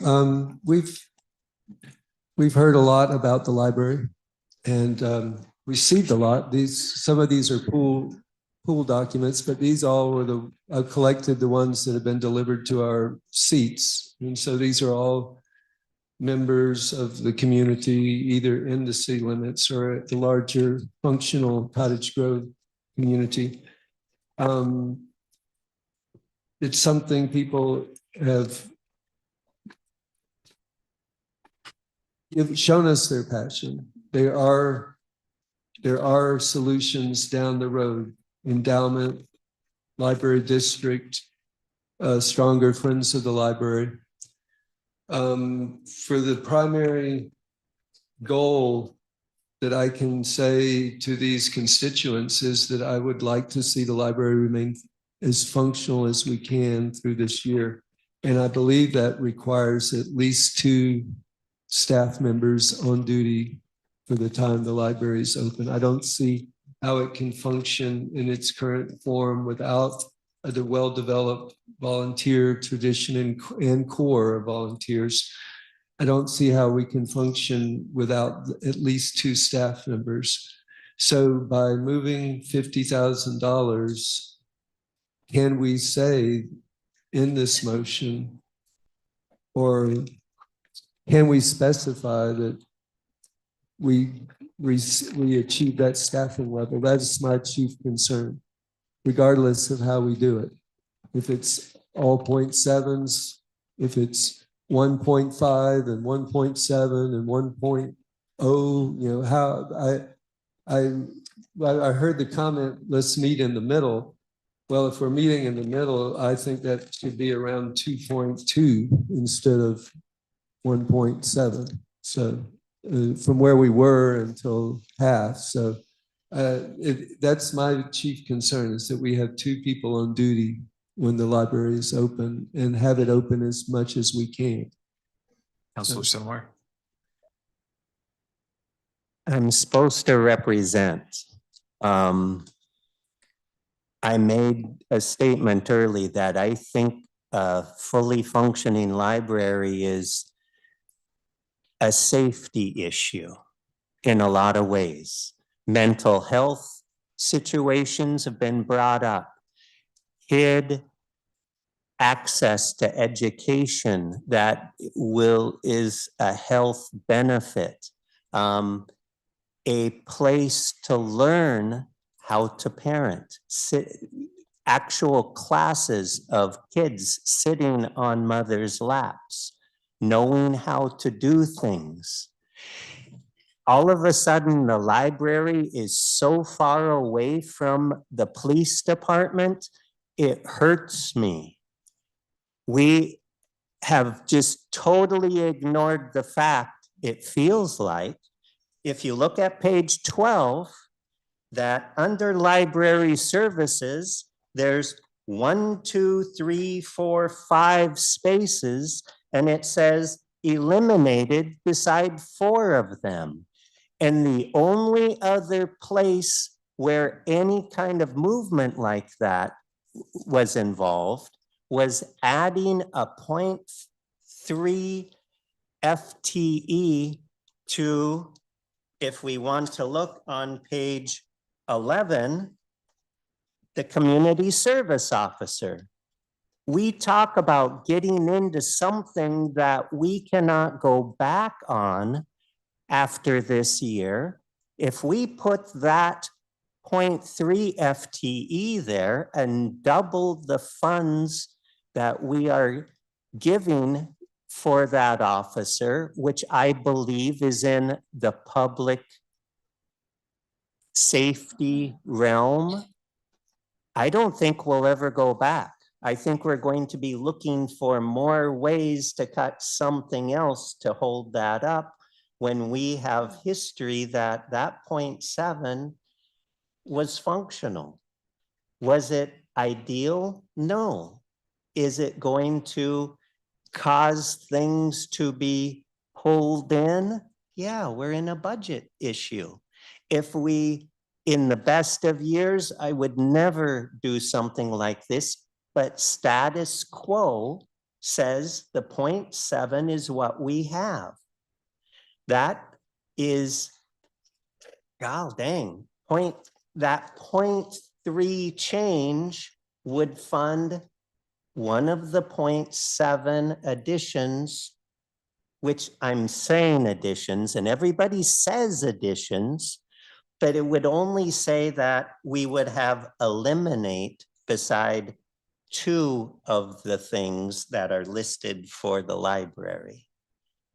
So if we're looking at things we can undo next year, I think we consider not allocating that extra 0.3 FTE and instead do it in the public safety at the library. Chief Chase. Thank you, Chair Irvin. I have a lot that I would like to say, but I'll kind of try to keep. First of all, I'll just say, I don't think you can compare the library to the police department and have a conversation about public safety. I'll just leave it at that. Second of all, I would say, if you want to go back and look at 2 fiscal years ago, when we eliminated a police officer from the budget, and we also eliminated a sergeant position. Those are not coming back. The sergeant position came back last year. The police officer position has not come back. And I would also ask that you go back and look in that same fiscal year where we cut from the police department, what we cut from the library as far as staffing goes. I wish there was the enthusiasm and outrage when we cut a police officer position from the budget. We didn't have those discussions 2 years ago. But I would say when I asked for this year, based on the needs of the community, not what I'm personally feel I'm trying to build this police department, but what I'm consistently hearing, what this community wants and what we can deliver.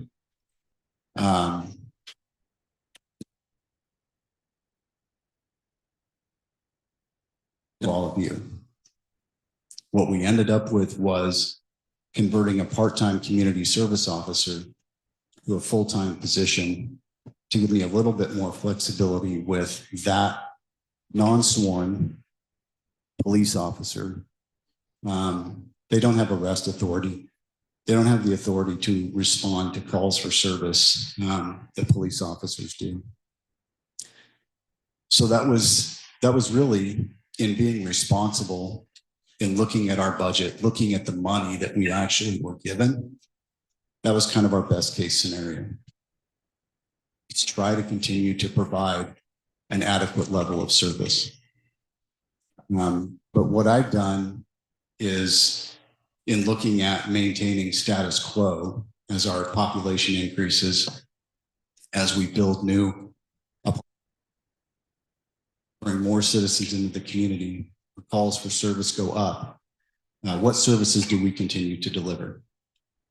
And I'm not going to sit here and make a scare tactic, because what I will say is that if there is a crime in progress and you call 911, we're going to get there. We'll get there the best we can. But some of the other services that the community members have come to expect are going to look different. So, and I'll just leave it at that.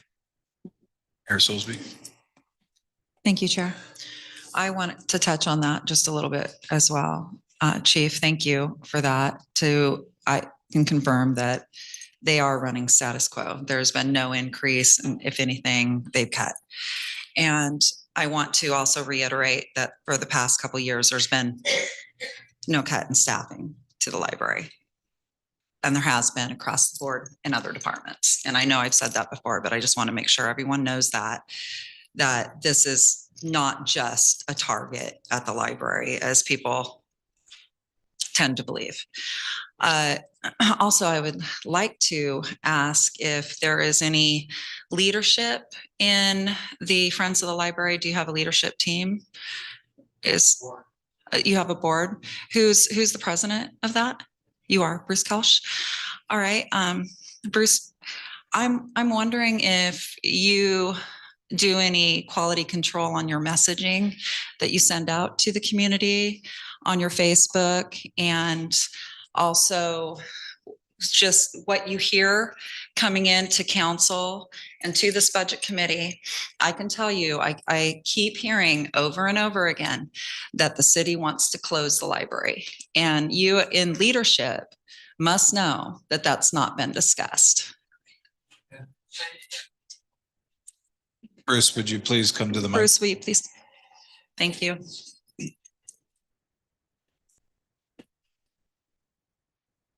I'll remind us, we do have a motion and a second on the table, so we do want to stay close. And I'd also like to remind council that I did send something out just after speaking last time, in which I said very specifically, if one read it, that in every public setting that I've been in, I have said that the council is not intending to close the library. That's never been said.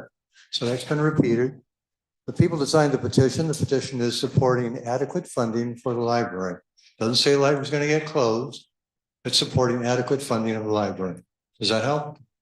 It does, because I do think that's really important I do that, too. that the public do too. know that when Yeah. they're, when, you know, that messaging, because you can see Didn't come what from we're me. doing up here tonight. It is very much working together for this community and to help provide the services for the library as well. We are hunting for money I any place we appreciate that. can. Yeah. And, you know, and just, it's disheartening when we hear that too. I can't control what people do on their own social media. No, that's absolutely and correct. Our webpage, to be honest, is pretty weak and hasn't been updated for a while, so it's not coming from there. But Facebook it page. would be helpful for someone that represents Friends of the Library to monitor that a little bit. If that would make all this go a lot smoother and, you know, and just, I think that would be a good thing. The Friends of Democracy has partnered with this, and that's been very clear to them that there's been no discussion about the library being closed. Okay. All right. All right. Thanks. Thank you. The sign on Main Street at the petition sign thing said, "Stop the library from being closed, sign the petition." Right. I drove by it. Save the library, I think. I'm gonna reel us back in here. Okay. I'm sitting down. Thank you, Mr. Kelch. We have a motion on the library budget for $50,000, pulled from the various sources in summary, and Counselor Settlemeyer. Yeah, and I'm speaking to the idea of maybe we might not totally support this for the idea that maybe we can look ahead. I was an administrator, not an administrator, a teacher in this city for 36 years. I don't know if I still am. I think, yes, I still am one of those people who have to report if something shows that there's something going wrong in a kid's life. Mandatory reporter. A resource like the library, if every 5 years it saves one of the case loads that hit our police department's load numbers, is that worth it? It is a resource. It's the only resource we have other than the police department where we are potentially keeping something afloat. And once again, it seems like everybody has all these solutions. I think that whatever we proceed with, we give instructions to the city staff as to what we hope happens in this year. If we don't give it the means that we have heard from the experts or overwhelmingly from city input, overwhelmingly, we acted as a council, never mind. I have never seen this many people say, support these two things. And for us to sit up here without anybody, very few people offering any kind of counteraction to that, I don't think we're representing our city. Thank you, Mr. Settlemeyer. Z? Yeah, what do I begin? So I don't think it's the role of the council and the budget committee to micromanage how the city handles the funds that we give him. So he's aware that we want a volunteer program, that there's a culture, we want the culture.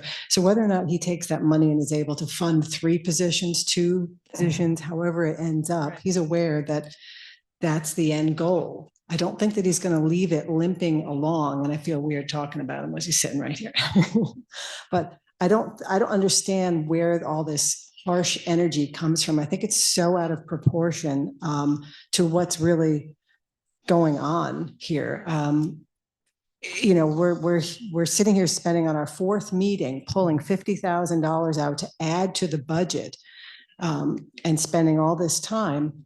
You know, in the past, I brought a petition of, you know, over 100 signatures in a short amount of time, begging the council not to support a program, a project that was already funded, you know, and that just completely ignored.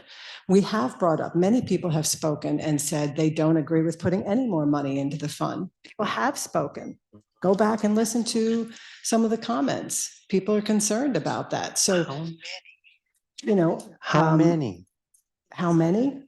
We didn't take an official poll. Yeah. So I want to just, I understand that it's difficult because there's a lot of pressures, you know, in the various circles that we navigate in. I do want to hopefully clarify here, our body here, we're allocating dollars primarily. The council, we have this oversight role throughout the year on policy, not on staff specifically, Right. but on is it running the way that we expect? And we can make modifications as a city council. We can allocate additional funds. Supplemental budgets can be made. If additional funding sources come in, we can be nimble. If grants are gone after and acquired that change the calculus, we can adapt and adjust. That's that role. We're tonight giving a recommendation to the council here. We've said that this is the amount that you can start with. And we're trying to be as fiscally responsible with that as possible, not knowing the unknowns. So I just have a clarifying question. When we give you an amount, we don't talk about FTE. You get to decide with that amount given to a library how it's staffed. Is that true? I understand. Well, my question is, we're talking about how it's going from 4.4 FTE to 1. So that's what I've heard in a lot of comments, and then it can't be staffed with one staff member. So we're adding 15,000 to this. It is up to you, like this clarifying, up to you to how to staff the FTE within that amount. It is my understanding of the motion that it's $50,000, that it would be going toward a 1.7% FTE. Now, having said that, throughout the course of the year, if I want to work with the city council to reorganize a department, we certainly can do that within the budget that has been provided. We do that all the time. We did it most recently with the community development department and the finance departments, where we made changes. Just recently in the last couple of weeks, we've eliminated one FTE in the finance department. Now that position was budgeted through the end of this year. In a previous year, we had a community development director position that was budgeted for an entire year. We did not fill that position. We reorganized that department, and that position was then eliminated in a future budget. So I think I'm answering your question directly, that throughout the course of a year in any department, we can reorganize and restructure the department within the budget for that department. I didn't see who was first over here. Ladies first. That's okay. Okay, so what I'm hearing is we have recommended a change of $25,000 from other departments than the library be deposited into the library. Within the library, it's up to them how to pull another 50,000 or 25,000 out of that. That's already in their budget. It's already in their budget. They're going to reallocate within their budget. From materials and services. From materials and Just the 20, services. just the 25. So it's only 25 outside going into the additional. So I don't see a problem with that. I don't see a problem with that. I do see a problem recommending that cuts be made to our police department to fund the library. I Because don't think anybody made that recommendation. That's not the motion. It's not the motion. on that the wasn't a table. motion, No. so thank That's part you. of the discussion. That was discussion. Okay, thank you.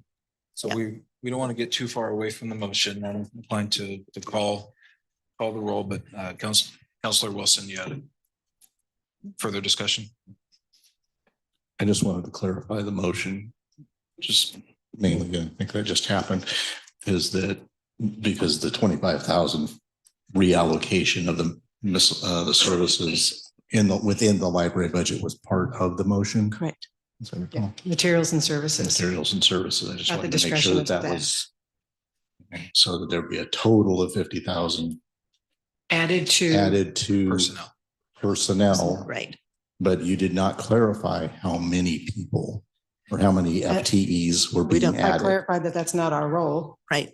Right, that's what It's I not our role. clarified. As- That's up to- I it just could wanted to be- make sure could be that one extra, could be two extra. Mr. Sauerwein was aware because he indicated a 1.7 figure, and that's not part of the motion No. at all. At this point, it's just the money. And I just want to point out, you could have 5 people and not have a great volunteer program. It really depends on the leadership. You could have one strong person. And the library does have forms on its website for volunteering. There is a method on there. And there's actually a whole list of duties and things that that volunteers can do. So that's all on there. Councilor Could be Mary. streamlined a little bit, but it's on there. Councilor Merida. Thank you, Chair Irving. To the city manager, if department was reorganized, are there contractual limitations to that reorganization? Well, we are a union shop, so there is always contractual limitations one way or another. The 0.7 positions in the current budget are not represented by a union. The full-time positions are represented by the bargaining unit, not the librarian or the management team. So it's not exactly that easy to reorganize a department. It's the world we live in. If you work in city government, it's generally is a union shop. So, there are steps that you go through and you work with the bargaining, you work with the management team of your union. So. And is there a way to ensure an outcome that wouldn't involve a payout, a severance package or something? We don't know. That's really a question above my pay grade. Okay.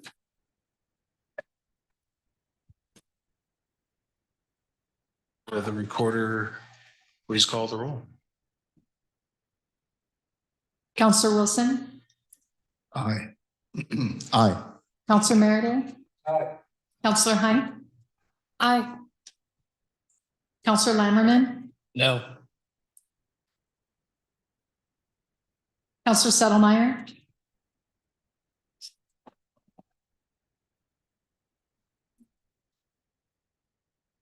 I'm not sure. Abstain. I don't think our charter allows for abstaining. Ooh.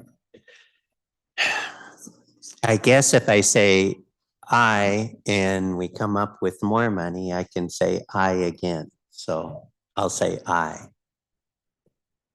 thank you, Mayor Solsky. Aye. Counselor Urban, Aye. Ryan Birdsey, Aye. Bernie Donner, Aye. Linda Olson, Aye.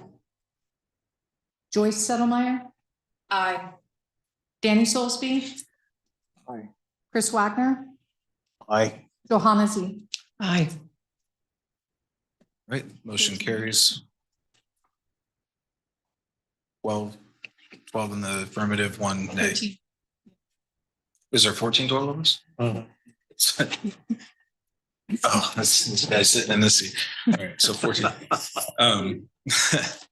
All right, so we have basically one other item here, and that's just to have the approval of the budget with all of the amendments, with all those things that have been passed in our current and former meetings.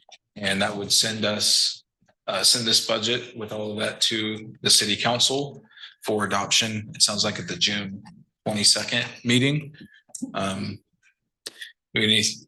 Anyone want to make a motion, or do you have for more discussion? Can I make a motion?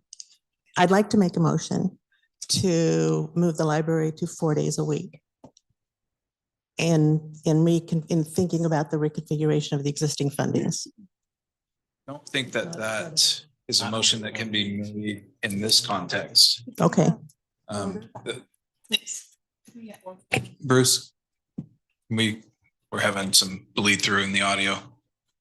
I know in the past, there's been direction where there's a recommendation that's made to council. I think if you were to make a motion as a recommendation for council to consider, that would be appropriate. so I could make a recommendation for the council to consider operating library, looking at the library to operate under 4 days a week. Yeah, I think you would be saying, I move that this body come together to make a recommendation to council and thus and such.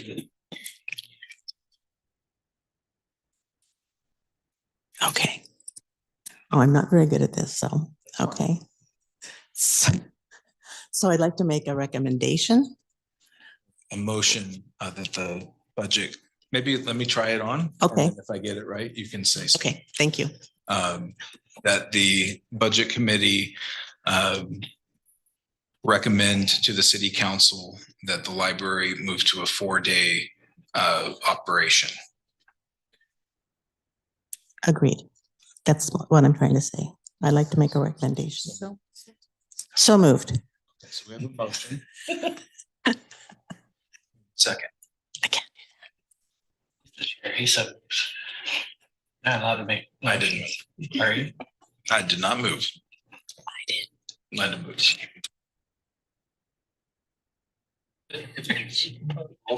Okay, we have a motion and a second.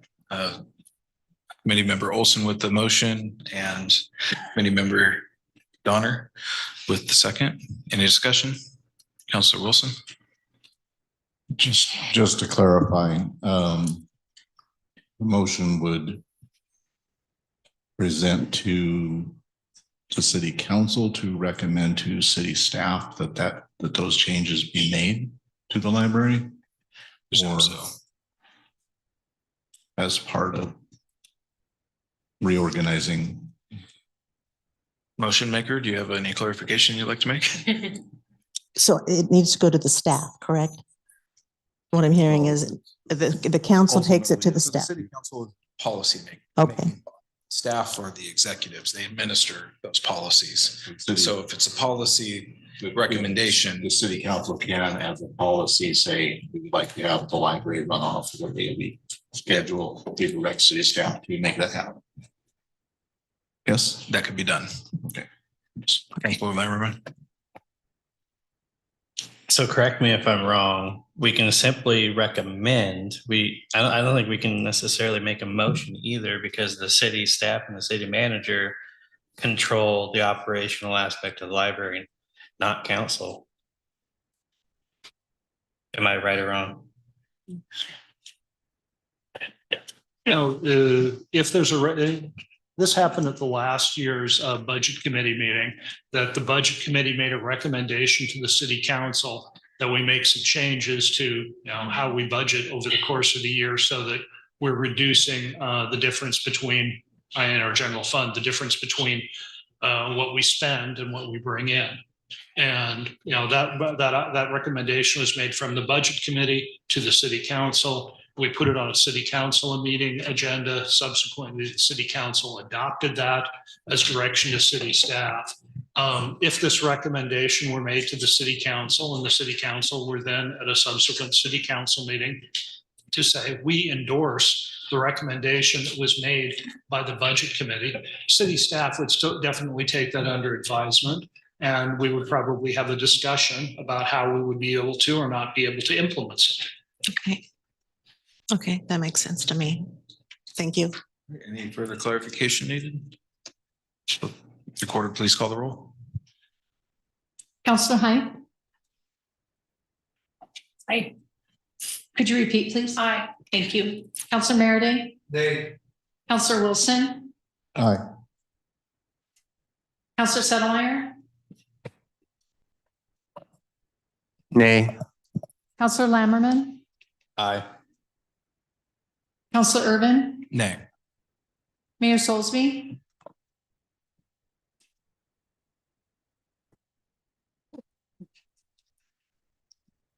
I don't really have a big, strong opinion on this, so it's, I guess, a recommendation. It's fine. Aye. Brian Birdsey, Aye. Bernie Donner, Aye. Linda Olson, Aye. Joyce Settlemyer, Nay. Danny Soulsby, Nay. Chris Wagner, Aye. Johanna Z. Nay. 1, 2, 3, 4, 5. 6 nays. 8-6. Motion carries. Motion carries. All right. And that's just for further. That means it passes. Yeah. That's So if you look in your agenda for the evening, there is a suggested motion. It's suggested because it needs to be pretty exact to be legal. And to make sure that any funds go forward into the next year. So if anybody would like to move forward with recommending this budget on to the city council for adoption, you can make that suggested motion, but I would recommend making it word for word.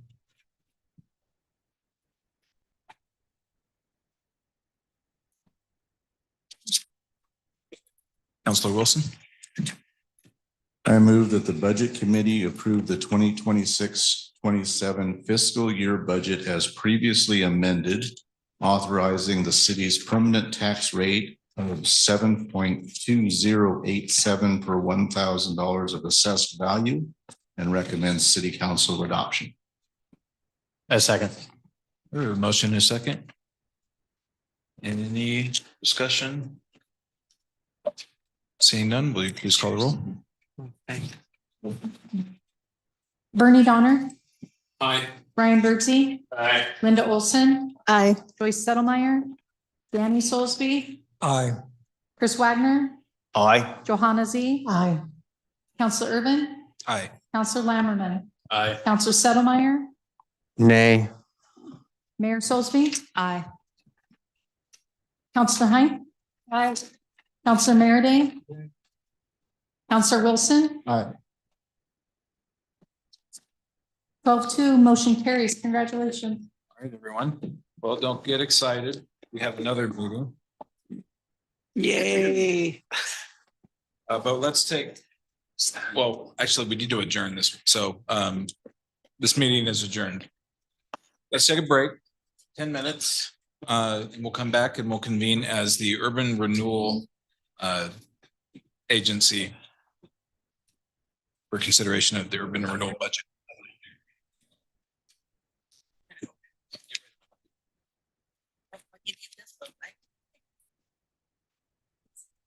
I didn't even see that on. Was it in the stuff that just handed out? I think Andy has extra budgets there if you need them. Oh, I don't, that was at the end, right? Then I wasn't here for that. He recessed. He recessed.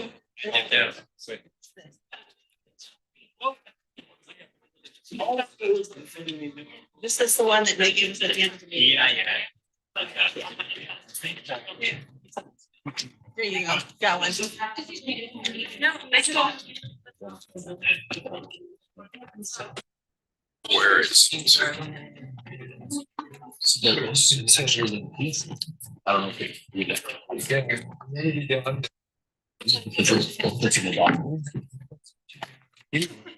Sorry. Yeah.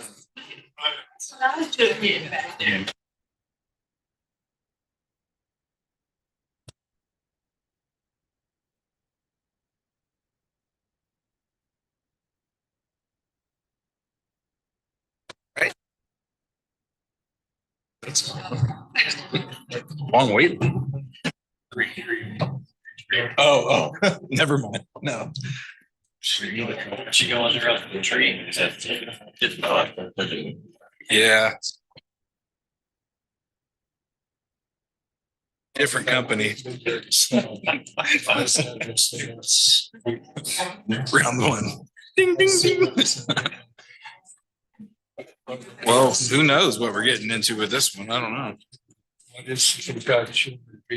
Okay, I'll probably move public comment up on this one too. You get your ballot in? It's like, at least a year salary. Plus whatever else is built in. And so if you don't have cause, you just say, we don't like those guys. Right? But you know, you catch them with their hand in the tail, that's different. But for, unless you're fighting for cause, it's gonna cost you. So imagine, yeah, you probably. Go ahead, fine, go ahead. Go ahead, look, you don't have to pull the trigger.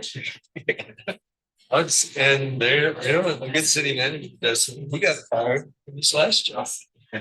But you look back, you know, like people try to bring it up. But if you look back, he was the 5th city manager.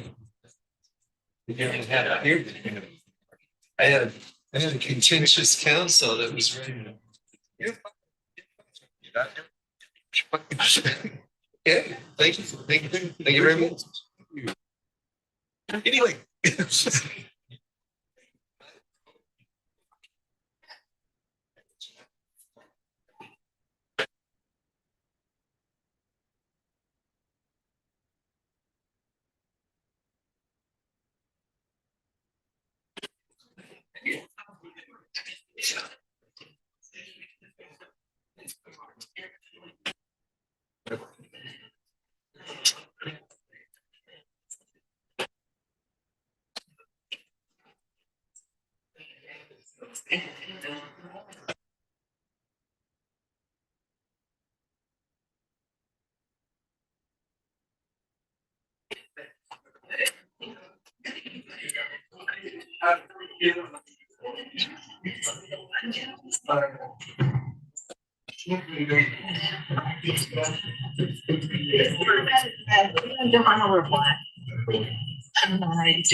And out.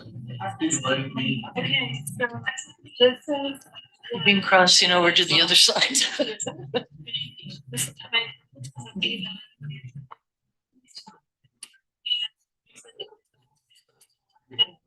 Yeah.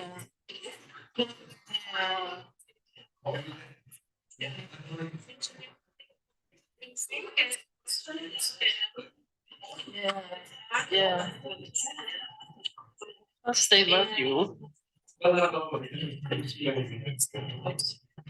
Really? I'll have support saying it in the first meeting.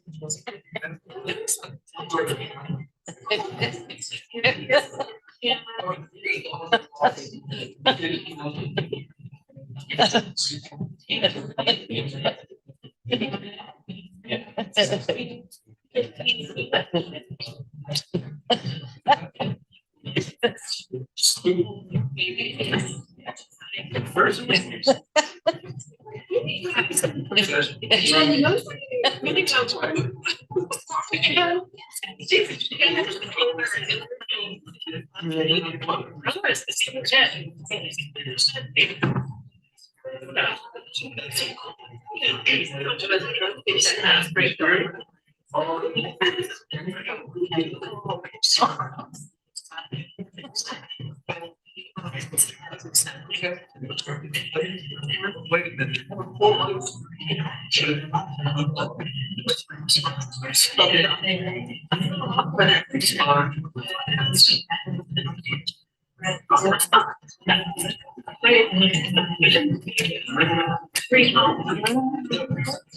Interesting.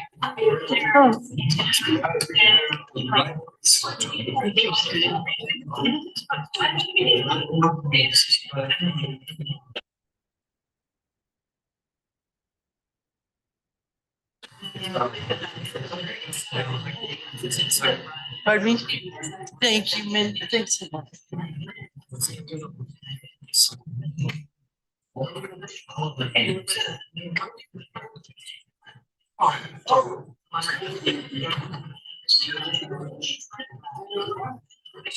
That's so interesting. It's some anxiety or something with her.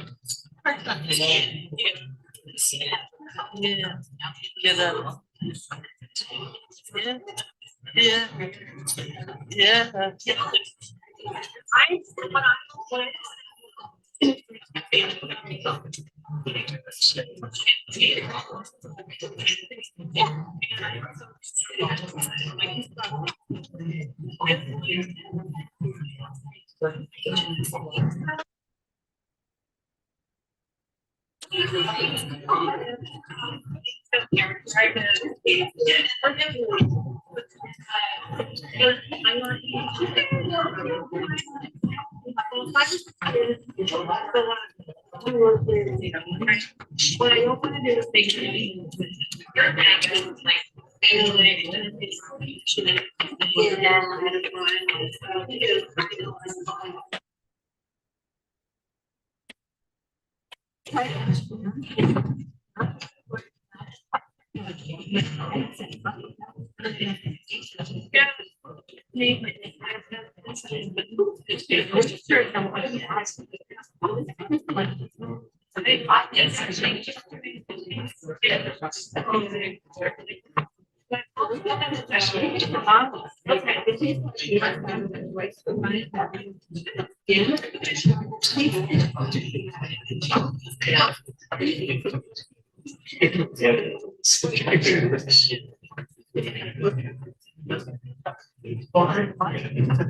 All right, everybody, let's get back to our seats and convene as the Urban Renewal Agency Budget Committee.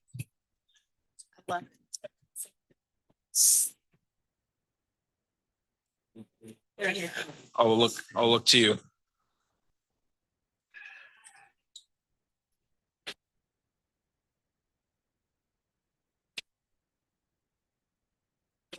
Out there.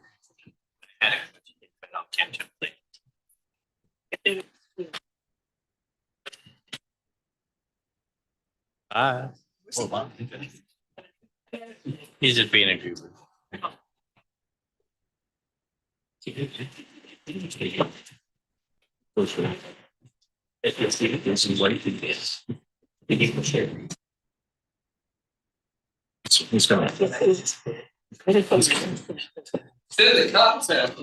I needed. Runaway member. All right, we're waiting for the recording to start and then we'll kick this party off.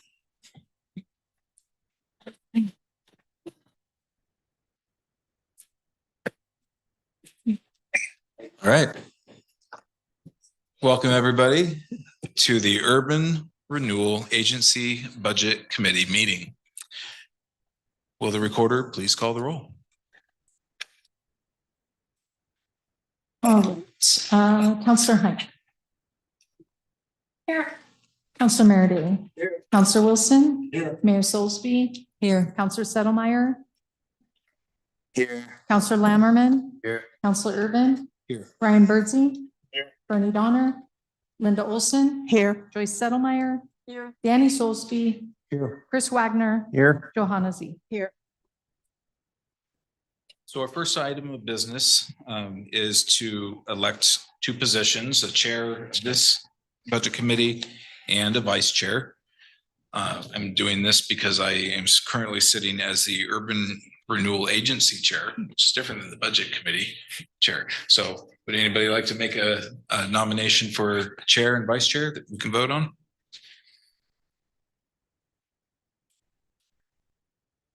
Yes. Councilor Wilson. It's a recommendation or is that? I think it's a motion. That Greg Urban be the chair of the Urban Renewal Budget Committee and vice chair will volunteer. All right, we have a motion for myself as chair and Darrell Wilson as vice chair. Second. Second. All right, we got a Christine with a second. All in favor signify by saying aye. Aye. Any opposed? Hearing none, motion carries unanimously. And we'll turn to our Urban Renewal Agency Manager, Mr. Sauerwein, for the budget message. Well, good evening, Mr. Chairman, members of the agency, Budget Committee. I will attempt to be very brief. I know everybody wants to get home to watch some election results. The Cottage Grove Urban Renewal Agency is a separate entity from the city. The Cottage Grove City Council serves as the board of directors for the agency and is financially accountable for its operations. In accordance with Oregon budget law, the agency prepares its own budget and the board of directors approves its annual appropriations. The Urban Renewal Agency General Fund budget accounts for agency administration costs, economic development activities within the urban renewal area, construction projects, and property purchases. All of the projects funded through the Urban Renewal Agency are transferred to city ownership upon completion. The agency debt service fund budget accounts for property tax revenue and the annual payments on outstanding debt. Funds are transferred from this fund to the agency general fund to fund projects and expenditures captured there. The budget reflects the first year of the newly created agency. It is estimated that the tax increment collection for the first year will be $70,000. The proposed budget includes funding for a 0.5 FTE in community development, for economic development and plan management. And all of these things are captured, and at this time, there are no capital projects proposed. And all of this is reflected in the spreadsheets attached to your budget. And with that, I'd be happy to take any questions you might have. Anyone have any questions for our budget officer? Or manager?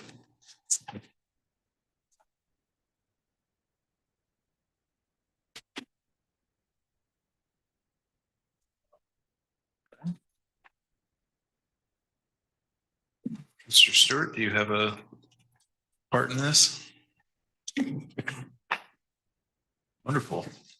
We do always like to hear from you, though. Mr. Wilson. Okay, looking at the budget summary. You know, the property taxes, 70,000, miscellaneous and interest, the transfers in and other sources. Is there some clarification as to what that is?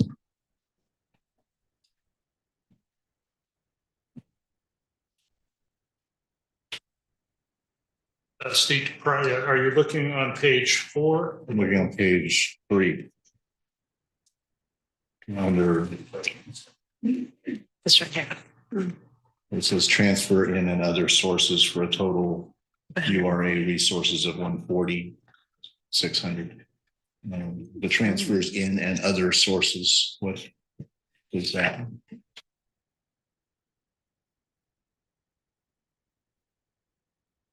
Where is it being transferred from and how does it? All right, Recorder Roberts. Councilor Wilson, I certainly am not a financial guru, and reading these spreadsheets is not my forte, but I asked that same question of interim finance director Eric Kaitola, because in my mind, it made it look like that there was double the funds. And I won't be able to repeat the language that he used, but basically he was explaining to me, it's just showing that the money is coming in from like the property taxes, and then how it goes in and out of the different funds. And I probably used all the wrong words, but it's not that it's double the money. The 70,000 is the anticipated increment of tax that would be received. That's the best I can do. Okay, so in accounting terms, it's an in and out fund. Yes. Okay, I actually do understand that.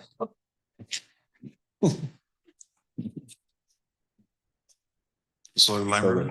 On page 4, it shows the actual general fund budget that we're looking at is 70,000.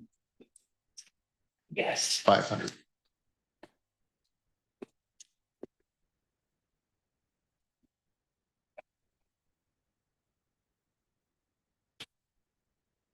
But that kind of makes me question why the total URA resources is listed as 140 instead of 70,600 as the total resources. Because if that's just money going in and out, it's basically showing your credit and debit in the same line item. This is an accounting question. And I think as Mindy explained, if you look on page 4, you'll see the actual budget. What's being showed in the district-wide budget summary is money in, money out. It's 70,000. All we're getting is $70,000 in property tax revenue.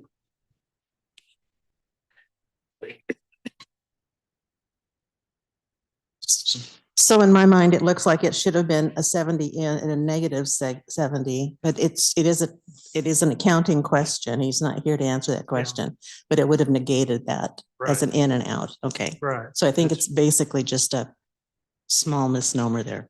Yeah, I'd say that's why I jumped to page 4. Okay. We can ask him about it. Yeah, I would say, this is still going to need to be approved at the city council, well, the agency level. So if you have any additional questions, we could certainly have Eric address those. We did want to add a bit of a caveat to the motion. Would you like that as a separate direction to the council to give satisfactory clarification on the full district? I'm talking about.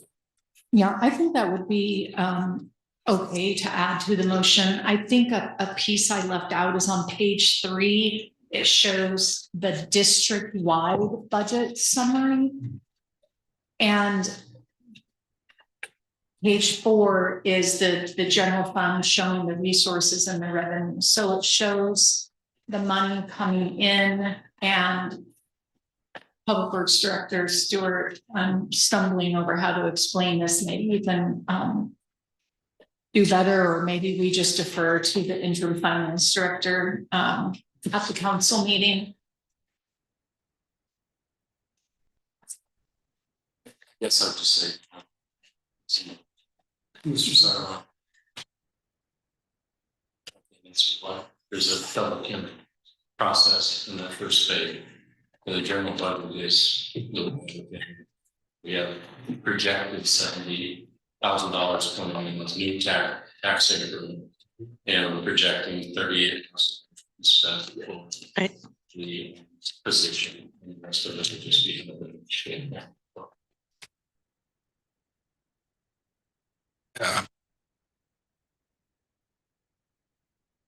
You're seeing what's coming in through the district barrier, which is the incoming revenue, and then you're accounting for it.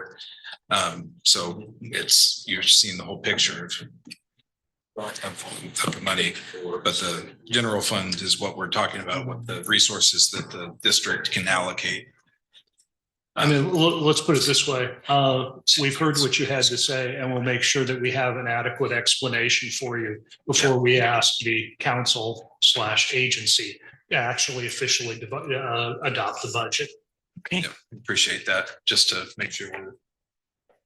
Mr. Dunn. On page 5, the reading says ultra debt service requirements. So I imagine they had to reach some sort of level.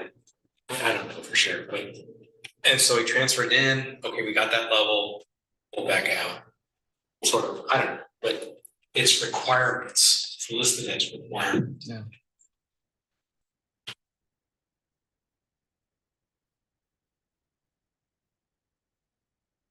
Is everyone generally clear on where we are in time and space, what this agency is, what the urban rural district is, and its purpose? Yeah. All right. So you'll look in your agenda, and you'll see a suggested motion. But first, I want to afford the opportunity for public comment. So we didn't have anyone signed up. Nobody online. So if anybody had the chance to read that motion and feels like they want to make it, feel free. Councilor Wilson. I move that the Budget Committee of the City of Cottage Grove Urban Renewal Agency approve the budget for 2026-27 fiscal year in the amount of $140,600 and to levy property taxes for the 2026-2027 fiscal year for the maximum amount of revenue that may be raised from the full division of the taxes. We have a motion? A second. Second. And are you continuing with the motion? Or Like maybe amending that because we are actually looking at 70,600, not 140,600. Yes. Again, we've asked, yeah, go ahead. Yeah, thank you, Chair Irvin. I actually clarified this motion with the interim finance director that I was using the proper amount from the district-wide budget, that first page that we were discussing. So I clarified with them to make sure that the language is accurate. I have a motion from Mr. Wilson and a second from Mr. Lammerman. Do we have any discussion? Seeing none, please record, please call roll. Counselor Hunt. Aye. Counselor Meredith. Aye. Counselor Wilson. Aye. Mayor Solsby. Aye. Counselor Settlemeyer. Aye. Counselor Lammerman. Aye. Counselor Irvin. Aye. Ryan Birdsey. Aye. Bernie Donner. Aye. Linda Olson. Aye. Joyce Settlemeyer. Aye. Danny Solsby. Aye. Chris Wagner. Aye. Johanna Z. Aye. Thank you all. This meeting is adjourned. Thank you, staff.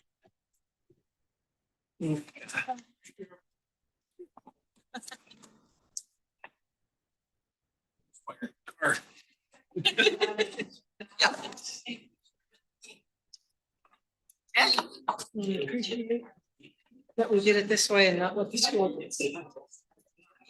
The school did it.